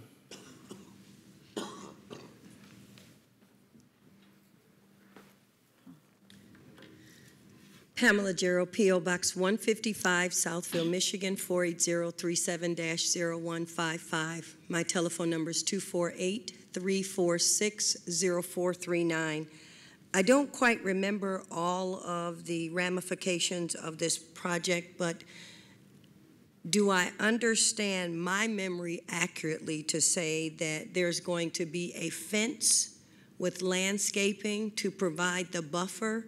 Or is it going to be a concrete post and panel wall with landscaping to provide the buffer? I'm just concerned about the houses on the smaller strip there in terms of people using maybe auto start to start the car, the idling, and then have we thought about the fact that there's going to be this parking lot directly across from the new daycare center? And does that appear to be a mild concern? And what are some of the safety concerns with the kids at this daycare and this parking lot and the open access to both? Those are my only concerns. Thank you. And this? Open. Public hearing is open. Public hearing is now closed. Council? Mr. Chair, I move that we approve public hearing PZR 170005, rezoning request of Alwazir Properties, LLC. Support. It's been moved by Ms. Morris, supported by Mr. Mandelbaum. The approval of PZR 17-005. What are your pleasure, council? Aye. Aye. All in favor, sir? Maybe I messed it up. What do you want to? All in favor? Can you hear me? No, I didn't hear you. Aye. Okay. Opposed? It is approved. Through the chair, we'll move on to the site plan request, PSP 17-008, site plan review request of Al-Wazir Properties, LLC, to construct a 8,008 gross square foot medical office building with associated parking on property located at 15804 and 15840 West 12 Mile Road, and on Sidwell parcels 2412-478-027 through 032, and lots parcel 2412-478-036, lots 431 and lot 432, Meadowvale subdivision, and north 10 feet of vacated alley adjacent to same, lots 19 and 20, also 1/2 of vacated alley adjacent to same, a Meadowvale sub, lots 21 and 22, also 1/2 of vacated alley adjacent to same, a Meadowvale sub, lots 23, also 1/2 of vacated alley adjacent to same, a Meadowvale sub, lots 24 and 25, also 1/2 of vacated alley adjacent to same, a Meadowvale subdivision, and south 40 feet of lot 346, and 1/2 vacated alley adjacent to same, a Meadowvale subdivision, section 12, city of Southfield. Now, one of our conditions of approval is to have all these lots consolidated, so we don't have all these parts and parcels, but that's the way it's legally described as of now. So it's, again, frontage, OS, The rezoning took place for the parking and then residential as a buffer. This is a proposed layout of the medical office building. There will be no through street from Marshall Street to Fairfax, one entrance off of 12 Mile, one entrance off of Marshall Street. There is a retention area that will act as a buffer, and additional landscaping of such a distance that a wall isn't required because it's going to remain residential. But there will be substantial landscape screening and green belt buffer. I'll let the architect get into the details of the building. So I'll turn it over to him for this portion of the presentation. Yeah. My name is Ghassan Abdenour from JV Associates. My address is 24001 Orchard Lake Road, Farmington, Michigan. For the project, like we have an 8,000 square feet medical building, and the way we do have one entrance from 12 Mile and the other for the side street, and we do meet kind of all the requirement for parking, for the size, for all the codes and requirement, and we do have the setback in the back. We're planning to have all landscape buffers, really, like having trees and shrubs and grass in the back area. Plus, we do have the detention. Actually, for the building itself, we're using the front of the building is really mainly similar to the back of the building, so and even the sides. So really, there is no back area in this building. It's all kind of nice and open and symmetrical. The material we're using at the lower part of the building, we're using like smooth face block, and we're connecting little columns that use the stone with a brick in between and some limestone ribbon going around the building.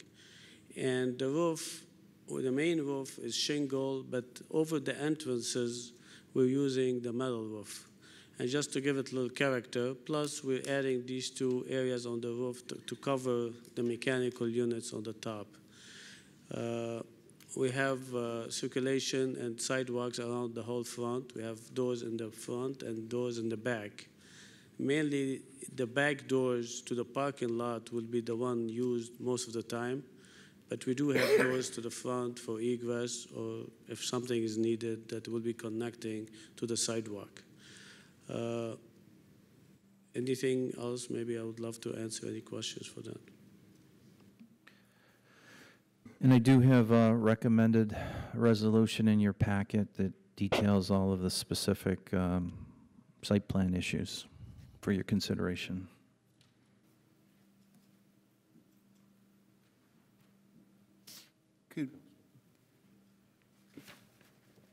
The public hearing is open. There's no public hearing on this item. It's just a straight site plan. Okay, Councilor, your pleasure. Mr. Mayor? Yes, again, I want to congratulate you on bringing a building that's not just a box with the bearing roof line, and it's attractive. I think it'll be a nice addition to 12 Mile Road, so I congratulate you on that. I did want to know the approximate construction value or cost of this project. It's around 8,000 square feet, and it's going to be around maybe 900,000, maybe around 900,000. 900,000? Okay. Yeah, close to that. And I also wanted to inquire about our public art ordinance, if... Through the chair, if I can answer that. I noticed in the backup material it said to be determined or Well, something. one of the conditions is if they exceed the threshold of $1 million, Right. then they have to, they obviously have the 1.5% public works of art. So they give us a preliminary number on the application, but when we vet it all out, that's when we determine if the art requirement is triggered or not.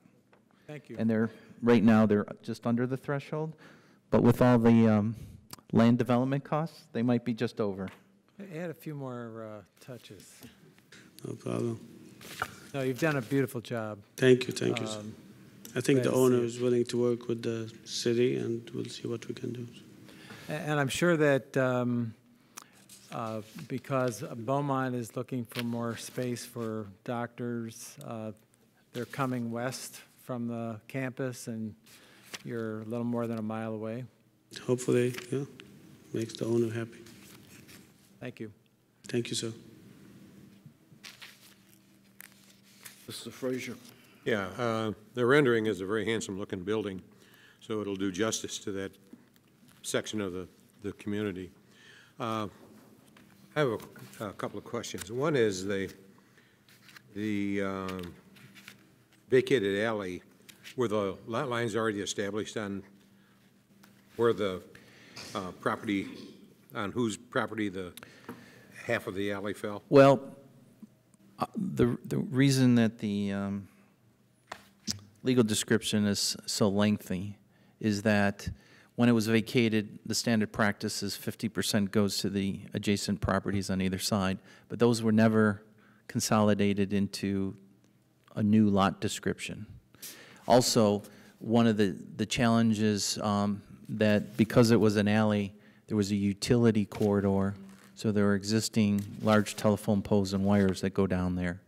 And if you look at the site plan, these were strategically placed so those utility poles wouldn't need to be relocated. So one of our recommendations would be item 11 on our list, is that there would be an overall lot consolidation cleaning up all of this, and this would be one master property. Okay, are there any underground facilities?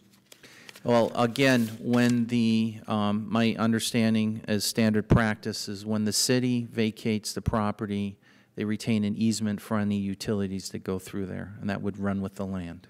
And maybe the city attorney could correct me if I'm wrong with that, but I believe any utility corridor, that easement would stay in place.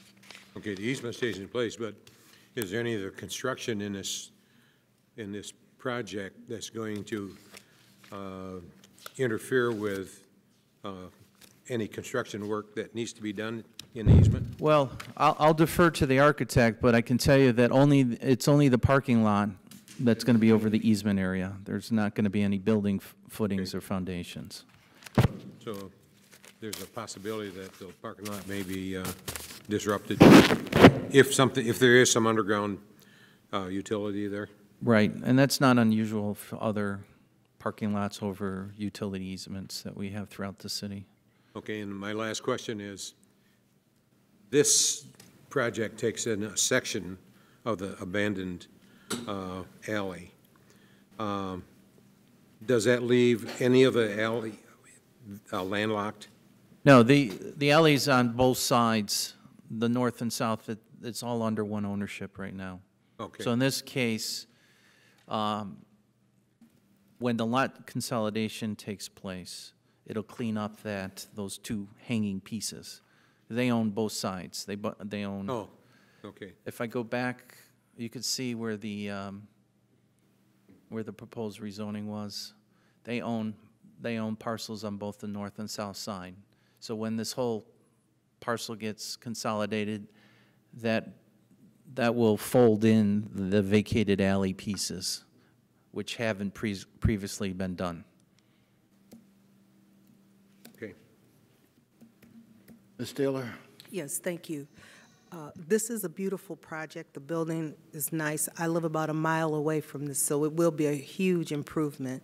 But I'm looking at, from a safety standpoint, you have doors on 12 Mile.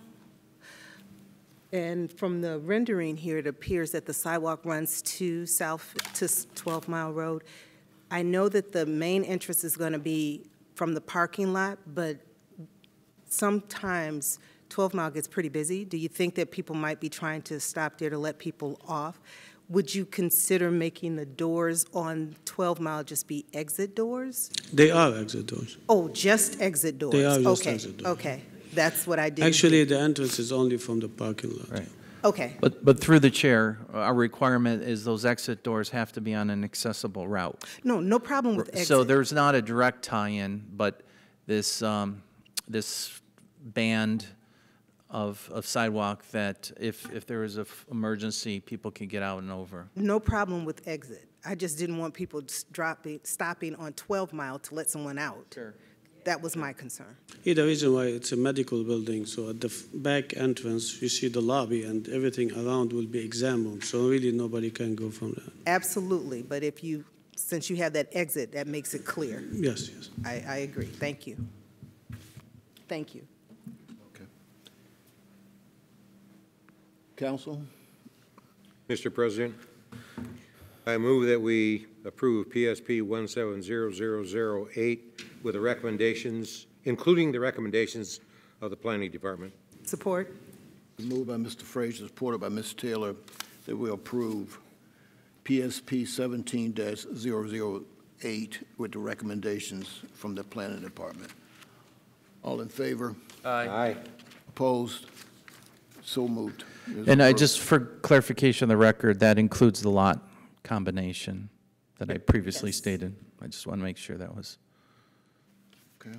So just for question, so we go for like OS, I mean, or just do the combination, but keep You can contact our office and we'll help you, guide you through the process. Okay. Thank you. Our next thank you, everybody. Site plan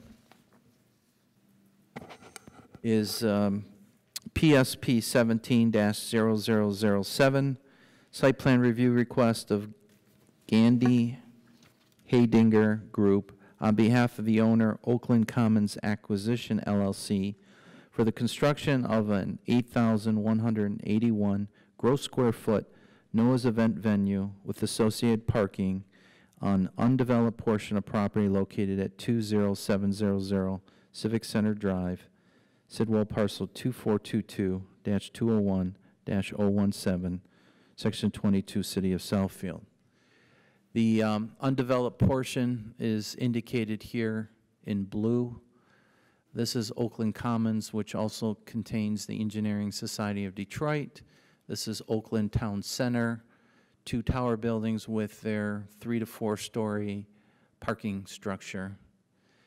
Northwestern Highway, Civic Center Drive, and there's approximately 2.5 acres that is being carved out of the larger 10-acre site.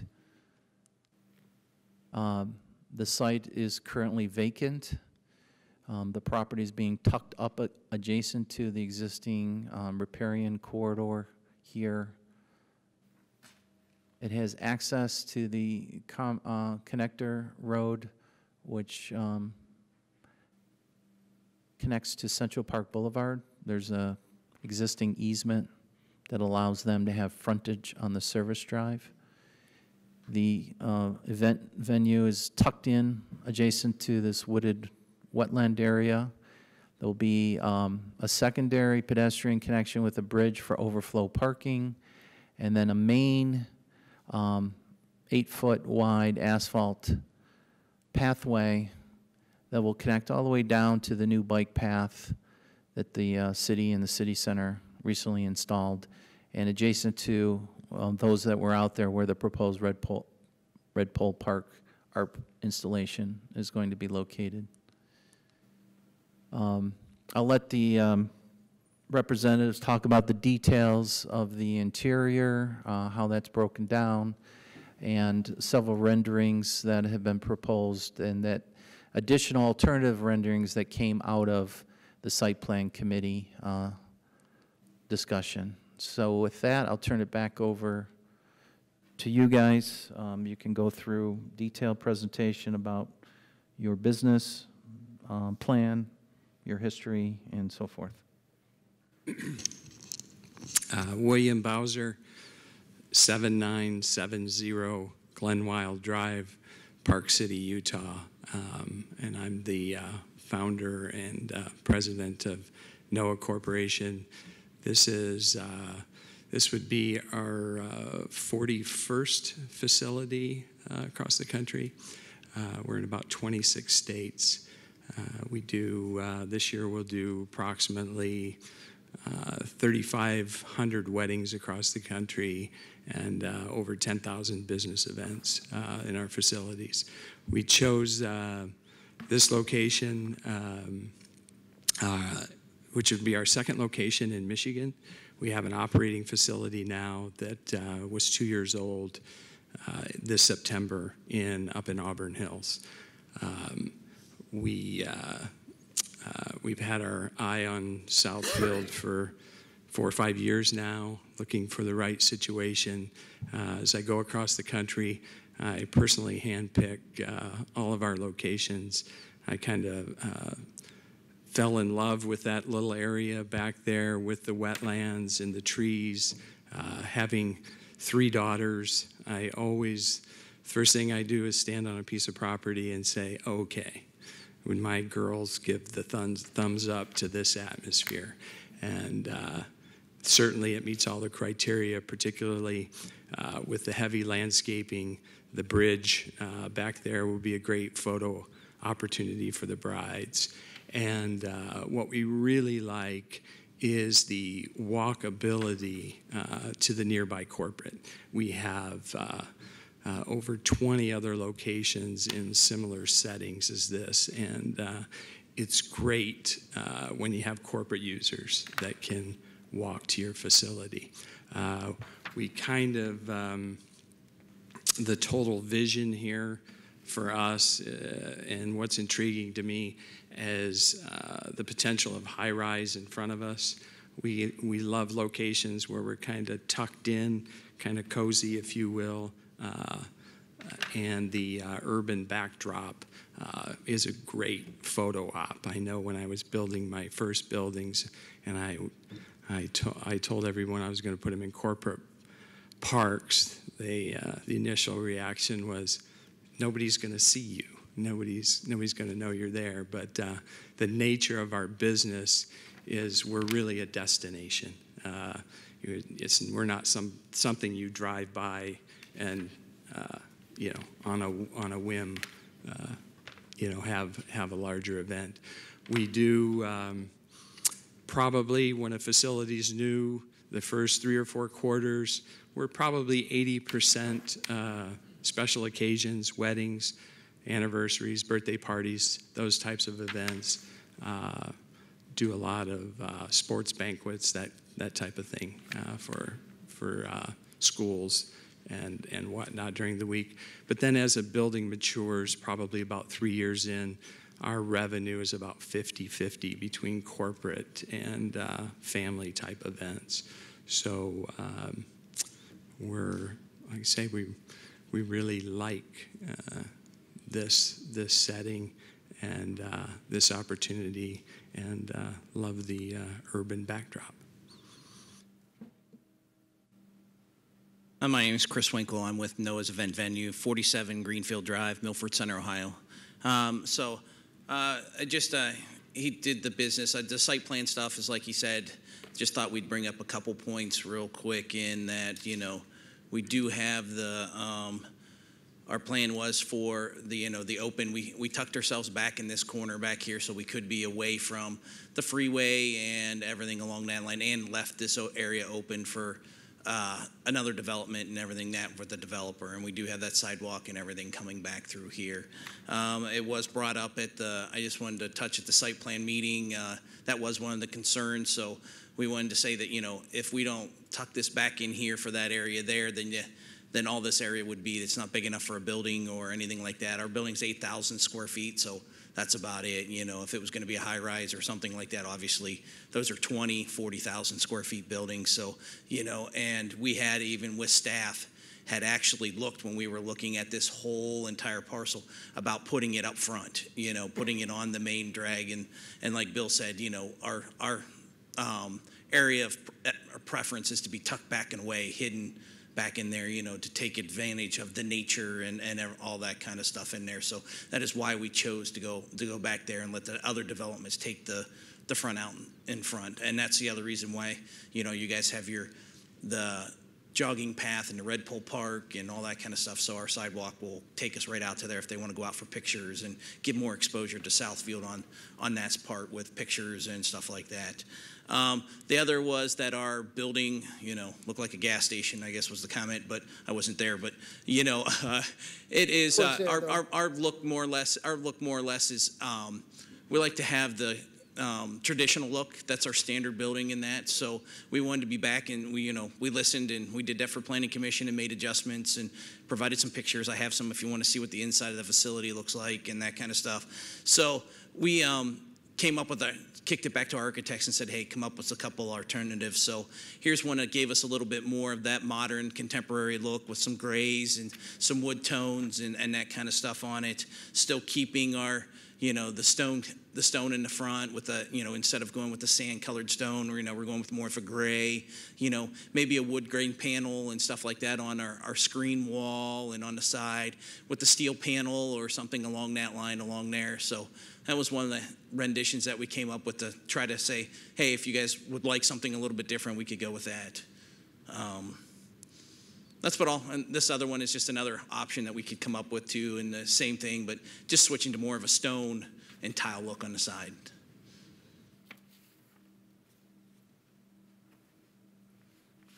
That's all. Anything? Through the chair, just go back to the floor plan and just explain how the venue is used. Okay. Here's our typical floor plan. So what we end up having here is we have our main hall over here. This is where your reception area would end up being. It seats 250 people with the tables and everything. This little square you see here is actually kind of a unique feature of ours. It actually is a stage that raises and lowers. So you can have it lowered for a dance floor, or you could have it raised up to have the bride and groom up high or nothing like that. It's about a step, so it mechanically raises and lowers whatever your preference is. Our main doors come in here. These are our main doors, so we have our lobby area in here, and we have a little coffee area or cafe area here that, during the business meetings, they'll have, as you go to the business meetings, you'll have your drinks and your bagels and, that kind of stuff there that you can stop and get there when you need to get that there. Same way with the wedding. Obviously, we have the restrooms, and we have a little conference room on both sides, little offices on both sides.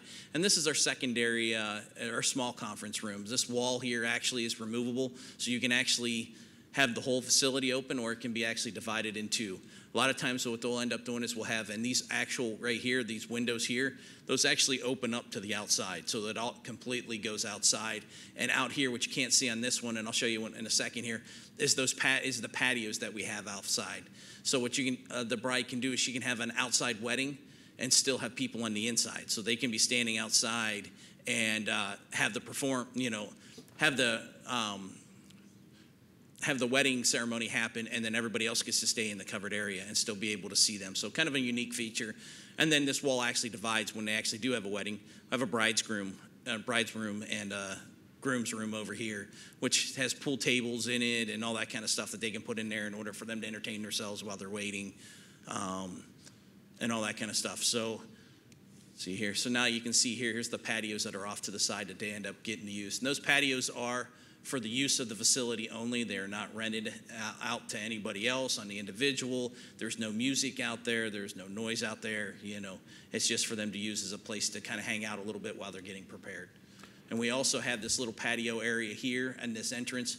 Our normal prototype is we would have a driveway on this side and a driveway on this side.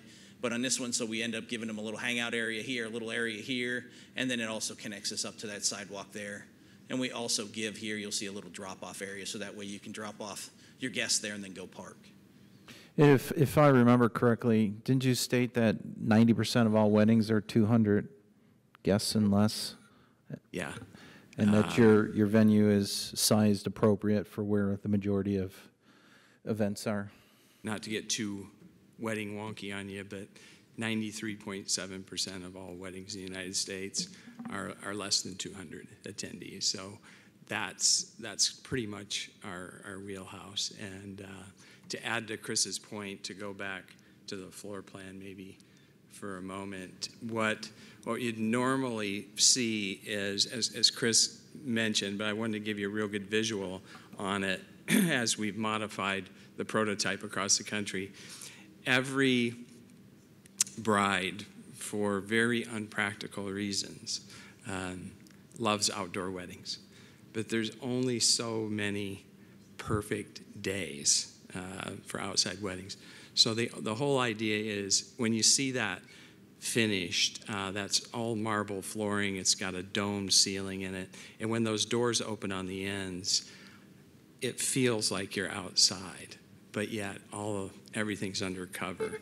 And some of the most beautiful pictures that I've seen, and I'm pretty passionate about weddings if you haven't guessed that, is actually when the backdrop is rain.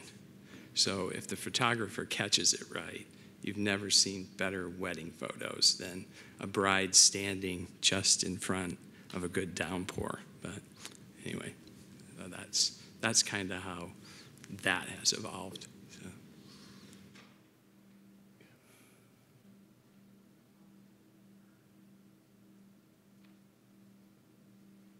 Terry, I think we're done with our Okay. presentation. Counsel? Mr. Chair? Chairman? Oh, go ahead.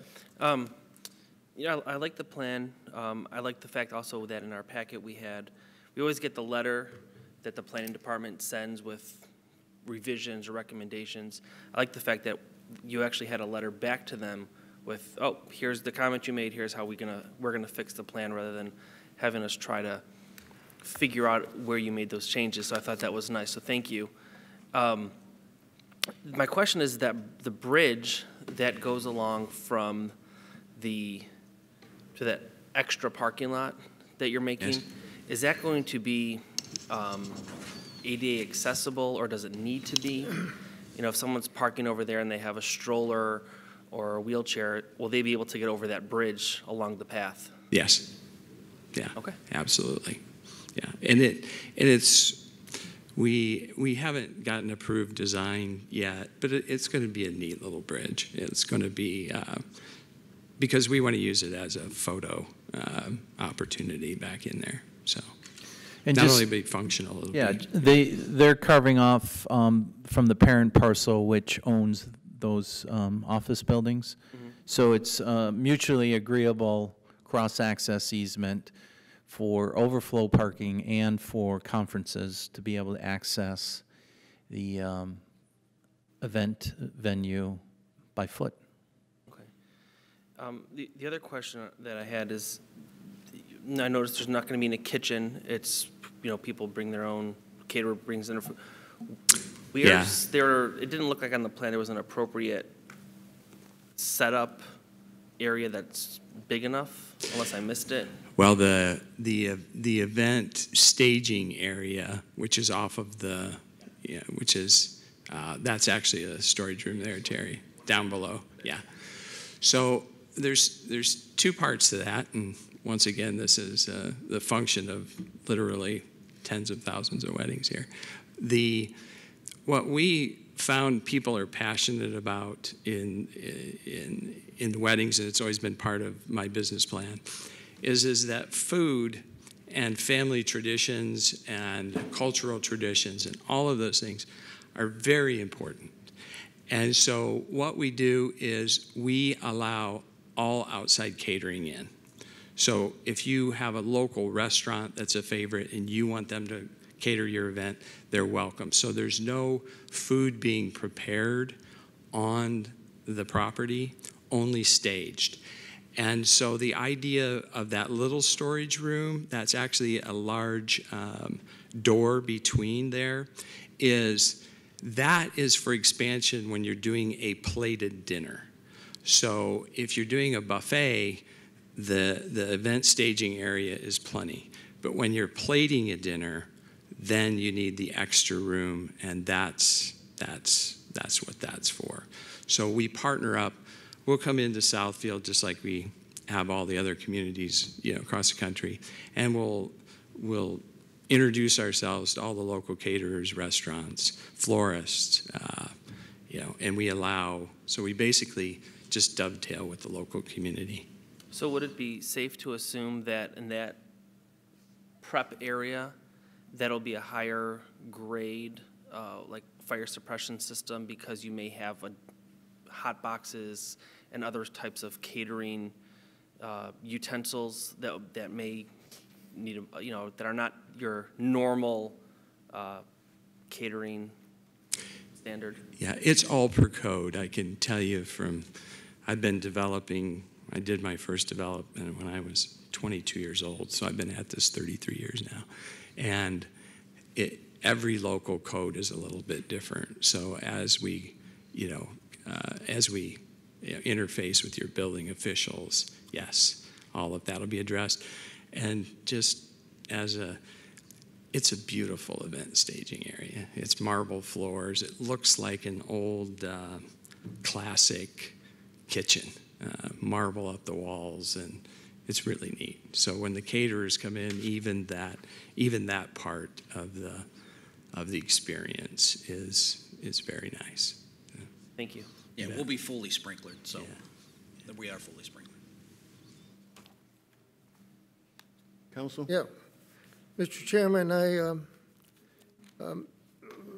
chaired the meeting of the Site Plan Committee, and I was very disappointed with the project that is brought forth. I know you gave a beautiful presentation, but the area that you happen to be in is what we consider in Southfield the Golden Triangle, which is the highest and best uses buildings that we can possibly put in that area. And this does not meet the criteria of that. I might just mention you that the building that you're next to, is 1, 2, 3. There's 2 others that were supposed to be, because of the economy, they weren't done. But the developer of this, said this development masterpiece highlights Michigan's most distinguished building. And that's the building that is right next to you. And you're sitting on a large parcel, and you're using only 2 acres of it. Is that going to be split legally, or how is that going to work? Yes, they'll have a lot split. Pardon? They're in the process of a lot split. Do you have to come before us for the lot split? No. Why?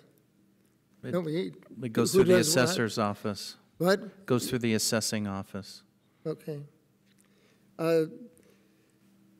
Mentioned to the gentleman that came to the meeting that I was really hoping that I might go for it if it blended with the building that was next to it and not be something that was different in design and architecture. And you have the engineering buildings that are just immediately next to this also. And the other one I have a great concern about is that you're right next to Knob of the Woods, which is a apartment complex and residential. And I was concerned that when you have a party that it's going to have, and goes from 7 o'clock to 1 o'clock in the morning, it may be disturbing to the people who live in those apartment complexes. So it's not out in the wilderness. It's only across the street, Civic Center Drive from the Knob of the Woods. So it's next to the Oakland Town Square, but also is north or south of Knob of the Woods. The area of the Golden Triangle, I don't think has any buildings less than 9,000 square feet, and it's about 8.1, is it? Something like that. And it's not in the keeping in the character of the Golden Triangle. You mentioned the 1, 2, 3. Most of it is all high-rise. I think it brings down the value of the property that is still vacant. We are trying to market that to high-rise. The event facility, as it's called, is a concern because it was mentioned that you just bring whatever you bring to this building and you have a party, and it's way off the beaten path. It's not on the main street, so it's not looked at as a place that we go to have a party like you have in this area. You mentioned gas station. I just wanted to mention why that came out of my mouth was because if you go to Middle Belt and Northwestern, you'll see the same kind of fabric on the outside, the split brick. If you go on Franklin Road in Northwestern, you'll see the same architecture. and those are both gas stations. I was concerned because it's from 7 o'clock to 1 o'clock in the morning, and the gentleman mentioned that if Southfield had officers that work overtime that may be needed in this facility. I don't know what that meant, but what hit me was that there may be noise or some trouble over there where we have to respond to it. Because of its location is away from everything. The office buildings are vacant at the weekends. Those are usually when there is a party in this building, and I don't know what could happen there that would even mention about police department arriving there for some problem. We don't have that type of thing in Southfield. God bless us. The other is that the address is Civic Center Drive, but really it sits on a driveway of the Oakland town. In other words, you come off of Northwestern and you go to this beautiful building. If you go around to the parking lot, that's where the location of your facility is. It's really off of Northwestern Highway, adjacent to the Oakland Town Square. So I did have problems with it, and I guess I'm a little partial about that area because for long, maybe 30 years, we've been trying to develop it high-rise. We had major corporations in that area. The city owns 8.5 acres, corner of Evergreen and Civic Center Drive. So, we intend to find the best and highest use that we can find for our own parcel. So I'm not, I just would wish that it would use up the, 42 acres that would be there in a nice high-rise as opposed to 8,100 square foot building, and that's exactly what it is, and marketed for parties. I just think it's in the wrong place, in the wrong area, the wrong location, and I think it'd be a negative to the corporate offices that are next door, and not an asset. That's my comments. Mr. Mayor? I can hear your passion, and I know that you know your business and a lot about weddings. And talking to some brides-to-be, they've had trouble finding a place, had to wait a year. Some have given up, and I've actually married them in this room because of the difficulty of finding a place. I'm just curious, how does someone, is this all done online? How does someone, because there's no office here. Yeah. How does someone book this facility? And then I assume you have somebody on site who takes care of maintenance and the arrangements, gets the trash out. So I'm just curious how that part of your business plan works. Sure. We have 4 staff members that are on our staff. At any given time, there's probably 2 of our staff members there. And then as, that are event coordinators. So they, they take care of all of the venue providers coming in, the caterer, the florist, all of those. So they're there to coordinate all of the events and to do tours and whatnot. Marketing for us on a national basis is a little different than traditional because the modern bride, if you think about the age group, it's social media based, and it's over 60% of our brides actually, when they're on our website, are actually on their phone. So that's just the world that as far as the wedding industry goes, that's just where they live. They live on their phones.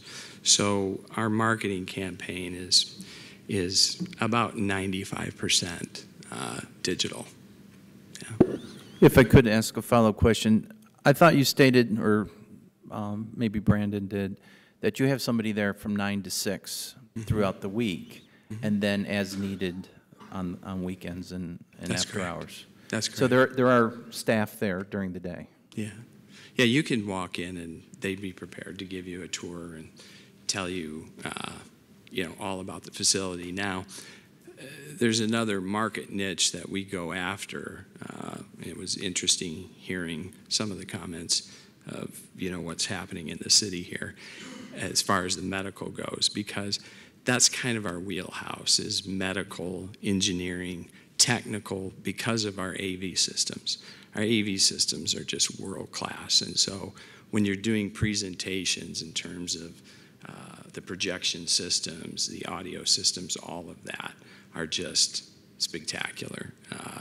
And so that's kind of where we excel in the corporate world: engineering firms, medical conferences, those kinds of things are kind of our sweet spot. So, Thank you. you're welcome. Mr. Frazier? Yeah, one of the questions I had the mayor ask, but it seems like with your descriptions that your primary focus is on weddings, because you're saying the modern bride now is on your website, but on the phone.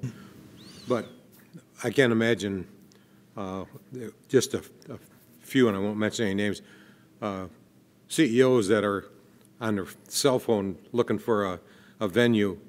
How would you advertise to them? That's question number one. And if someone wanted to rent your location, is it a standard rental fee, whether you're doing a corporate function or a wedding, or is it depend on what's going on? The fee is with that function. Sure. Question number one: which group were you referring to that you said you couldn't see them looking on their phone? Which group was that? Oh, a business group. No, yeah. Business group is an entirely different proposition. The staff that's at the building, they do what we call canvassing, which they go out to the local businesses. We have open houses. We'll sponsor events. The other thing that happens in the industry is that a lot of folks that are coming to a social event are also business people. And so we get tremendous, you think about it, on the average weekend, we're introducing ourselves to 300 to 400 people on the average weekend.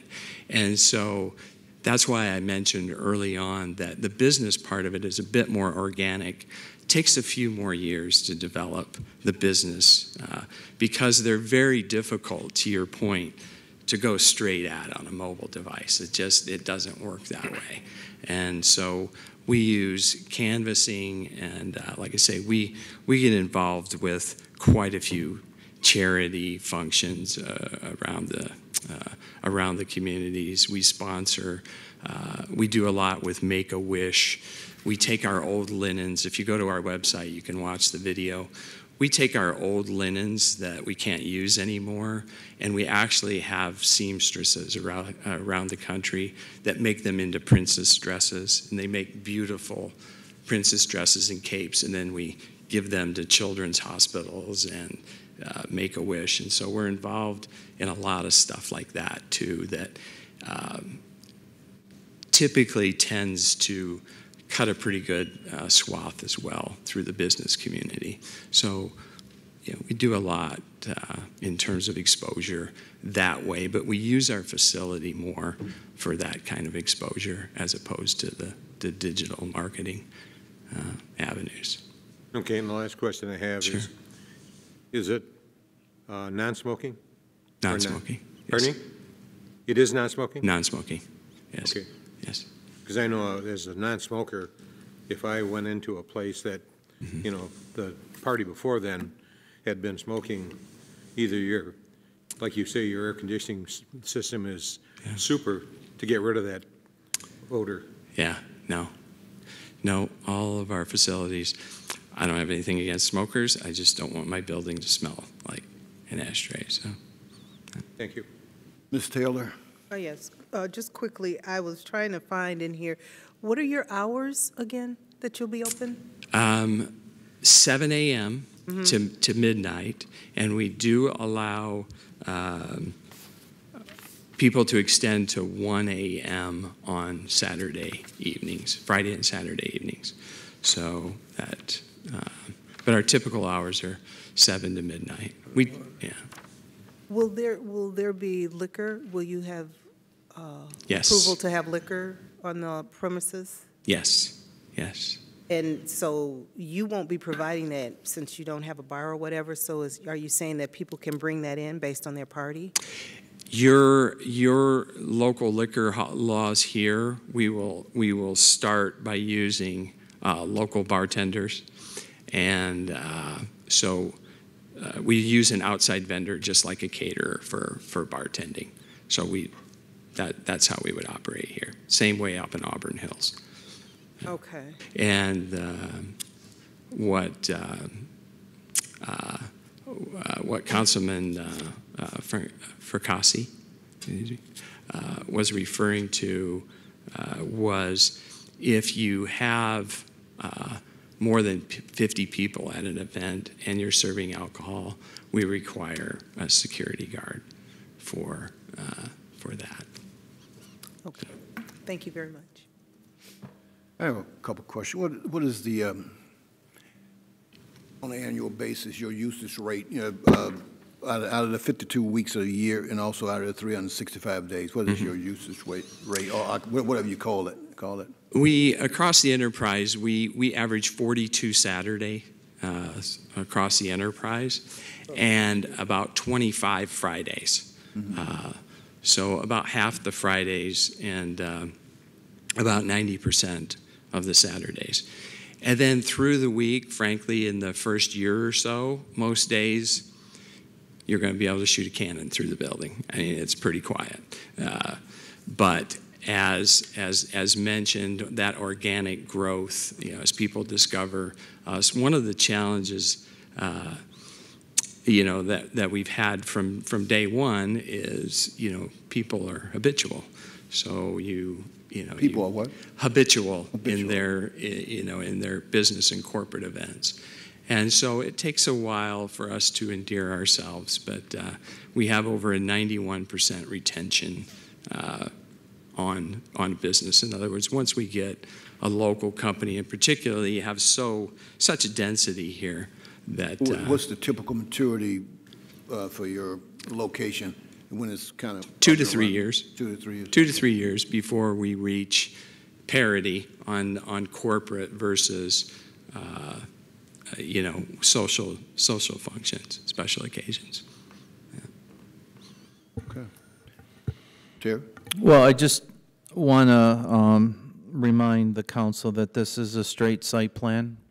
This is a permitted secondary use within the regional center, and we do have a recommended resolution with conditions for the site plan for you to consider, and I'll be happy to answer any questions that you may have. I had one question that I didn't ask. About how many weddings do you have or events where you currently are in Auburn Hills, you said? Auburn Hills, in 2018, I believe we've got about 48 Saturdays booked and about 30 Fridays. Auburn Hills is very busy. And it's mostly weddings, or do you have business events there as well?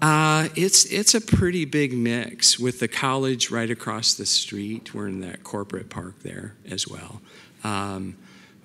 It's that location from a corporate standpoint, I would say that's almost 50-50 already after 2 years. It's one of our top locations in the country. Yeah. Okay. Thank you. All right. Council? Mr. Chair?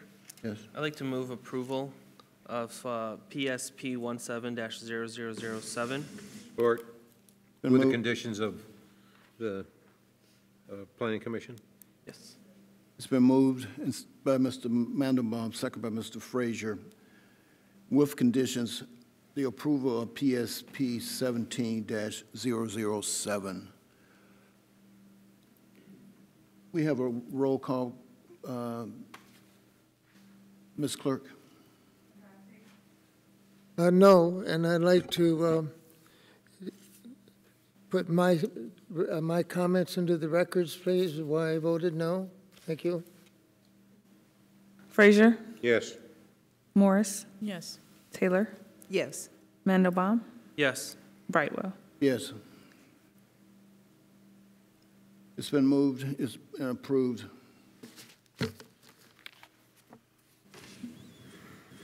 Which one did you approve? Yeah, I just want a clarification. I left this rendering up here as the preferred recommended rendering, so it's got more of a contemporary look to it, and that was in response to the site plan committee. So unless there's any other further discussion, this is the rendering that will be part and parcel to the approval. Okay. Okay? And just follow up with my office, okay? Thank you. Our last site plan, and I think they deserve a medal for endurance for a 378 gross square foot building, but PSP 17-0006, site plan review request of Spring Haven LLC for the construction of a 378 gross square foot maintenance building, Sidwell parcel 2412-153-021 on the east side of Southfield Road between Edwards and West 13 Miles, Section 12, City of the Southfield. So the petitioner existing Spring Haven development, Spring Haven Villas subdivision, and they're proposing construction of a small maintenance building. To the north is residential development with a screen wall. To the east is under construction, west and south at various stages of construction. The actual maintenance garage will be tucked in to the northwest corner of this existing street layout with Southfield Road here, north facing up. And the maintenance facility is designed to have a residential character. And with that, I'll have the petitioner talk about the need and how this is going to be used and answer any questions the council may have. Hello, my name is Brandon Wagner with Lombardo Homes, address 13001 23 Mile Road.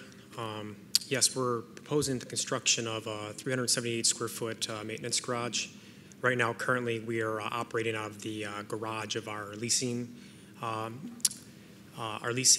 office on site, and it just there isn't enough space and to maintain efficient in the community for our maintenance technician team. So we're proposing this 378 square foot maintenance garage to help in that regard for storage, to help our maintenance technician team with repairs in the community and the upkeep of the community. We went with the exterior items and kept it similar to the existing buildings that we're constructing. So it keeps the overall appeal very similar to the maintenance garage as well. So if you have any questions. Council, any questions? I also move, Mr. Chairman, for the site plan approval. It's moved by Mr. Fakasi, supported by Mr. Frazier, site plan PSP 17-006. Through as a friendly amendment, subject to the recommendations by the Planning Commission. Subject to the recommendations of the Planning Committee. Thank you. I support that. The amendment is supported. All in favor? Aye. Aye. Opposed? Have a good evening. Communications. The following will be recognized for 3 minutes. Ms. Gerald, Pamela Gerald.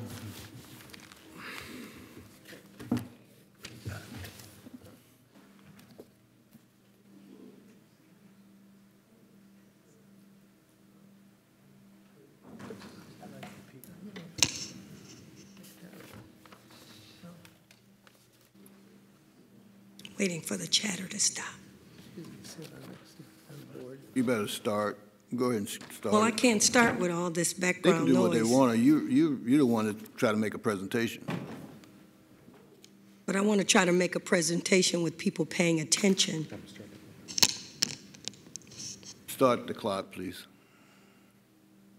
Pamela Gerald, P.O. Box 155, Southfield, Michigan, 48037-0155. My telephone number is 248-346-0439. On October the 25th, with the previous clerk, I filled out a request for recognition to speak at the November 20th council meeting that we had last week, which, according to the agenda, it was a regular council meeting. In fact, 2 people filled out requests for recognition, myself and Mr. Gerard Mullen. If you're having a regular council meeting and you have a quorum, do you think that you violated the Open Meetings Act? Because I think you did, and I'm putting the council or the city on notice that I intend on filing a complaint with the Attorney General's office for violation of Open Meetings Act. And since you are the fast president, why don't you answer the question? Do you think when you got up in your little chair and you overlooked the fact that there was an agenda and there was communications on the agenda, that you violated the Open Meetings Act? And isn't it funny how our city attorney don't ever answer these questions? And you've got a wealth of legal knowledge over to your left facing me, or your right facing me, and you don't even ask.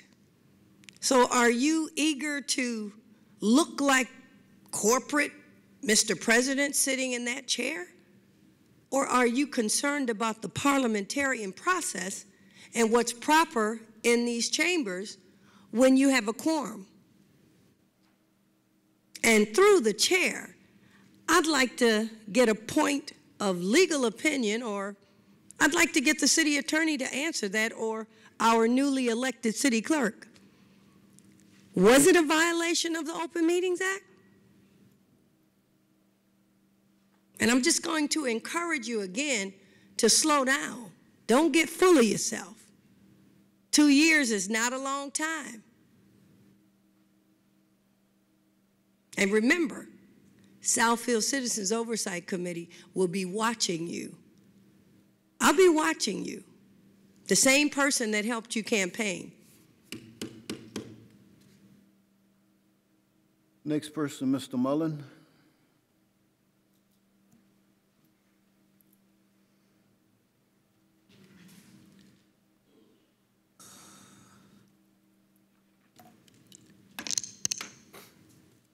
Good evening. My name is Gerard Mullen, Southfield Citizens Oversight Committee, Post Office Box 155, Southfield, Michigan, 48034. 3 years ago, I stood before this council, and at that time I suggested that you folks emulate Lathrop Village, that pearl of a city in the center of it all, by publishing, like Lathrop Village, a summary of each council meeting in the Southfield Sun, the one newspaper that every Southfield resident gets a copy of for free. My presentation back then fell on deaf ears. Recently, I purchased a copy of the Southfield City Charter, and here's what I found. it turns out that publishing a summary of each council meeting was mandated by the charter way back in 1958. Yes, 1958. It appears that this council dropped the ball a long time ago. And I quote from the charter, section 4.6, section 4.6. A summary of the council proceedings at each meeting shall be prepared by the city clerk and published in the official newspaper, unquote. A link to the charter can be found at the city clerk's web page. Check it out, check it out. Section 4.6. Enough said. Thank you.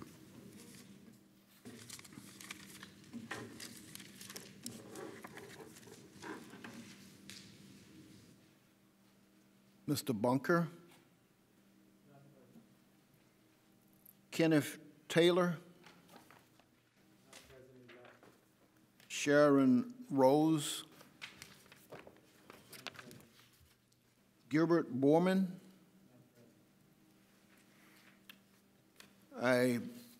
Communications is closed. Council? Mr. Mundemum. Yes, thank you. I just had two quick short announcements. That one is tomorrow at the Berg, we will be having the tree lighting at 6:30. I know some people are hoping that it'll be a little bit more weather befitting the tree lighting, but it's supposed to be around 60 degrees. So hopefully it'll be a nice evening. That's tomorrow at the Berg at 6:30. Also, on December 5th, from 10 to 2 p.m. here in City Hall in the Parks and Rec building, there will be a job fair for jobs at the city of Southfield.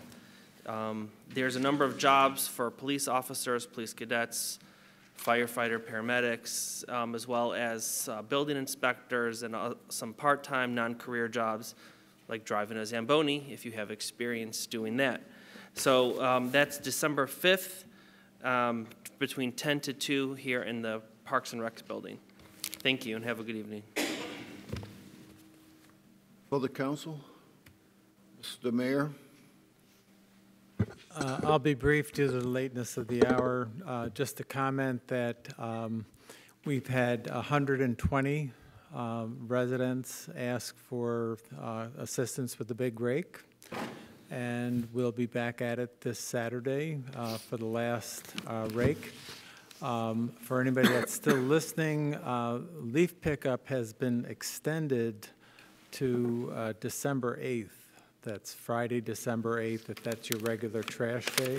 So the week of December 4th through the 8th is the extension for yard waste pickup. Okay. Ms. Attorney? Yes.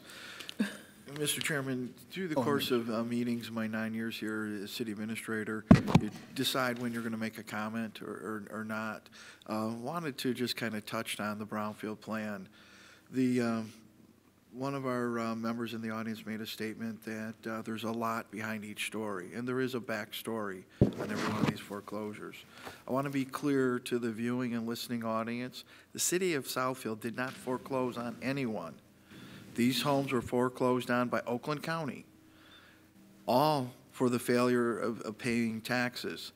The city exercised its right of first refusal as granted by Michigan law. Had we not done that, all of these homes would have went to auction. And in the past, the homes went to auction. NRI, Neighborhood Revitalization Initiative, spent over $1 million acquiring these homes. I want to walk you through that auction process. Homes start out at an opening bid.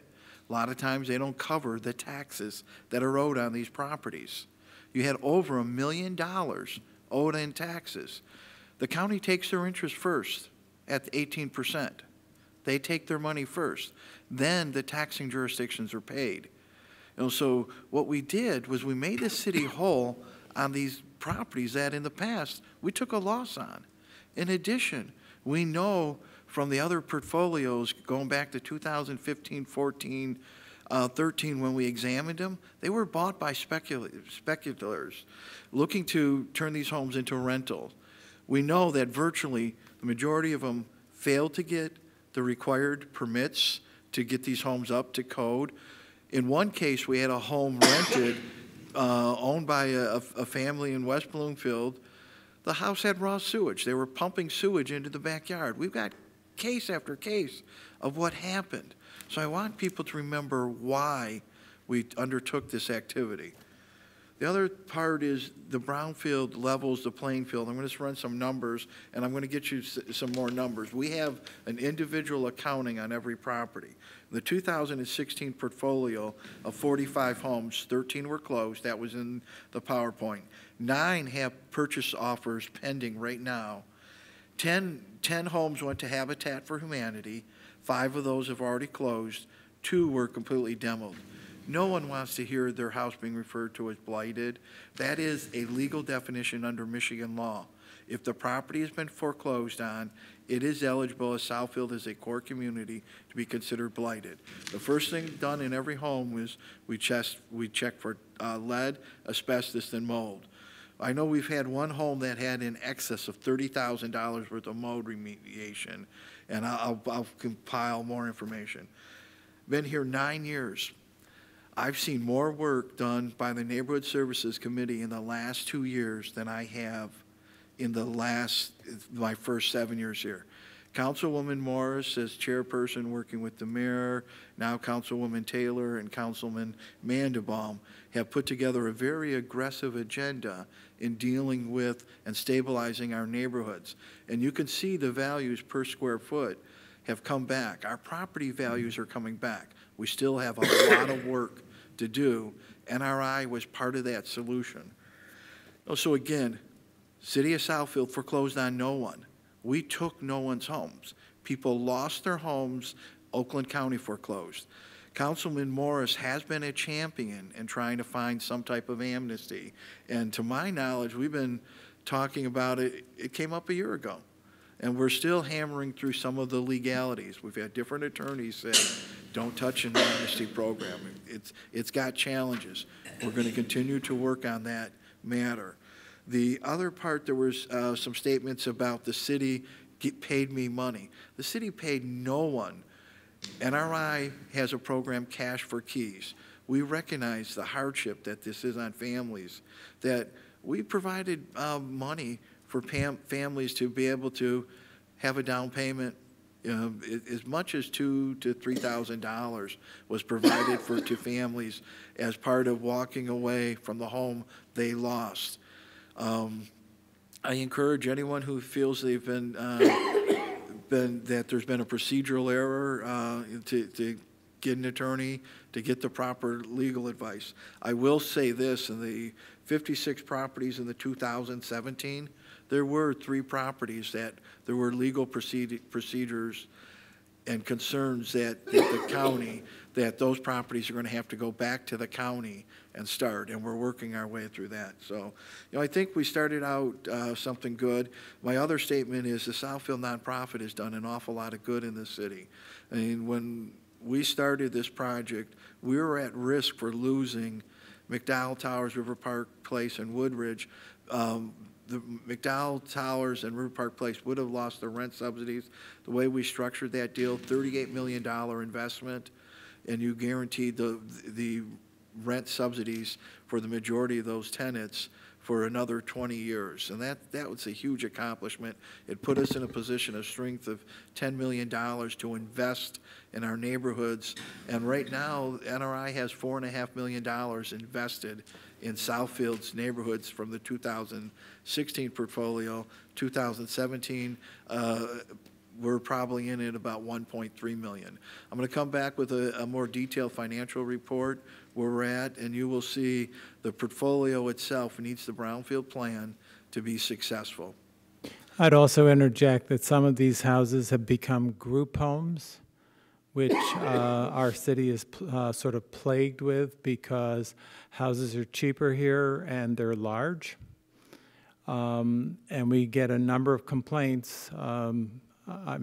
Actually, my office receives them regularly about the lack of supervision of people in group homes and issues in the neighborhood because of that.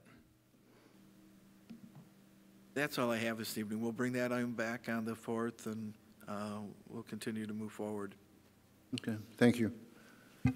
Next item, Attorney. Thank you, Mr. President. I have 2 lawsuits that I am asking council to approve my office to take whatever action is necessary to defend. The first matter is Carl Smith versus City of Southfield. The second one is Franklin versus City of Southfield. Both of those cases involve a claim by the plaintiff of excessive force by the police department regarding a traffic stop. So I'm asking for authority to defend those actions. Mr. Chairman, I so move. Support. It's been moved by Mr. Fakasi, supported by Mr. Frazier, that we allow the attorneys to handle those cases as she see fit. Council, all in favor? Aye. Aye. Opposed? Okay, it's been approved. Mr. Clerk, Treasurer, excuse me, we going down the line. We got the clerk, another, we got the treasurer. Okay.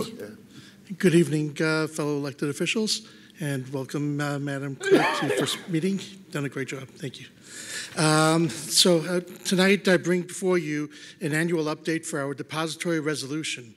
Public Act 180 of 1980 requires that the City Council adopt a resolution to designate financial institutions that the city can do business with for the deposit of public monies.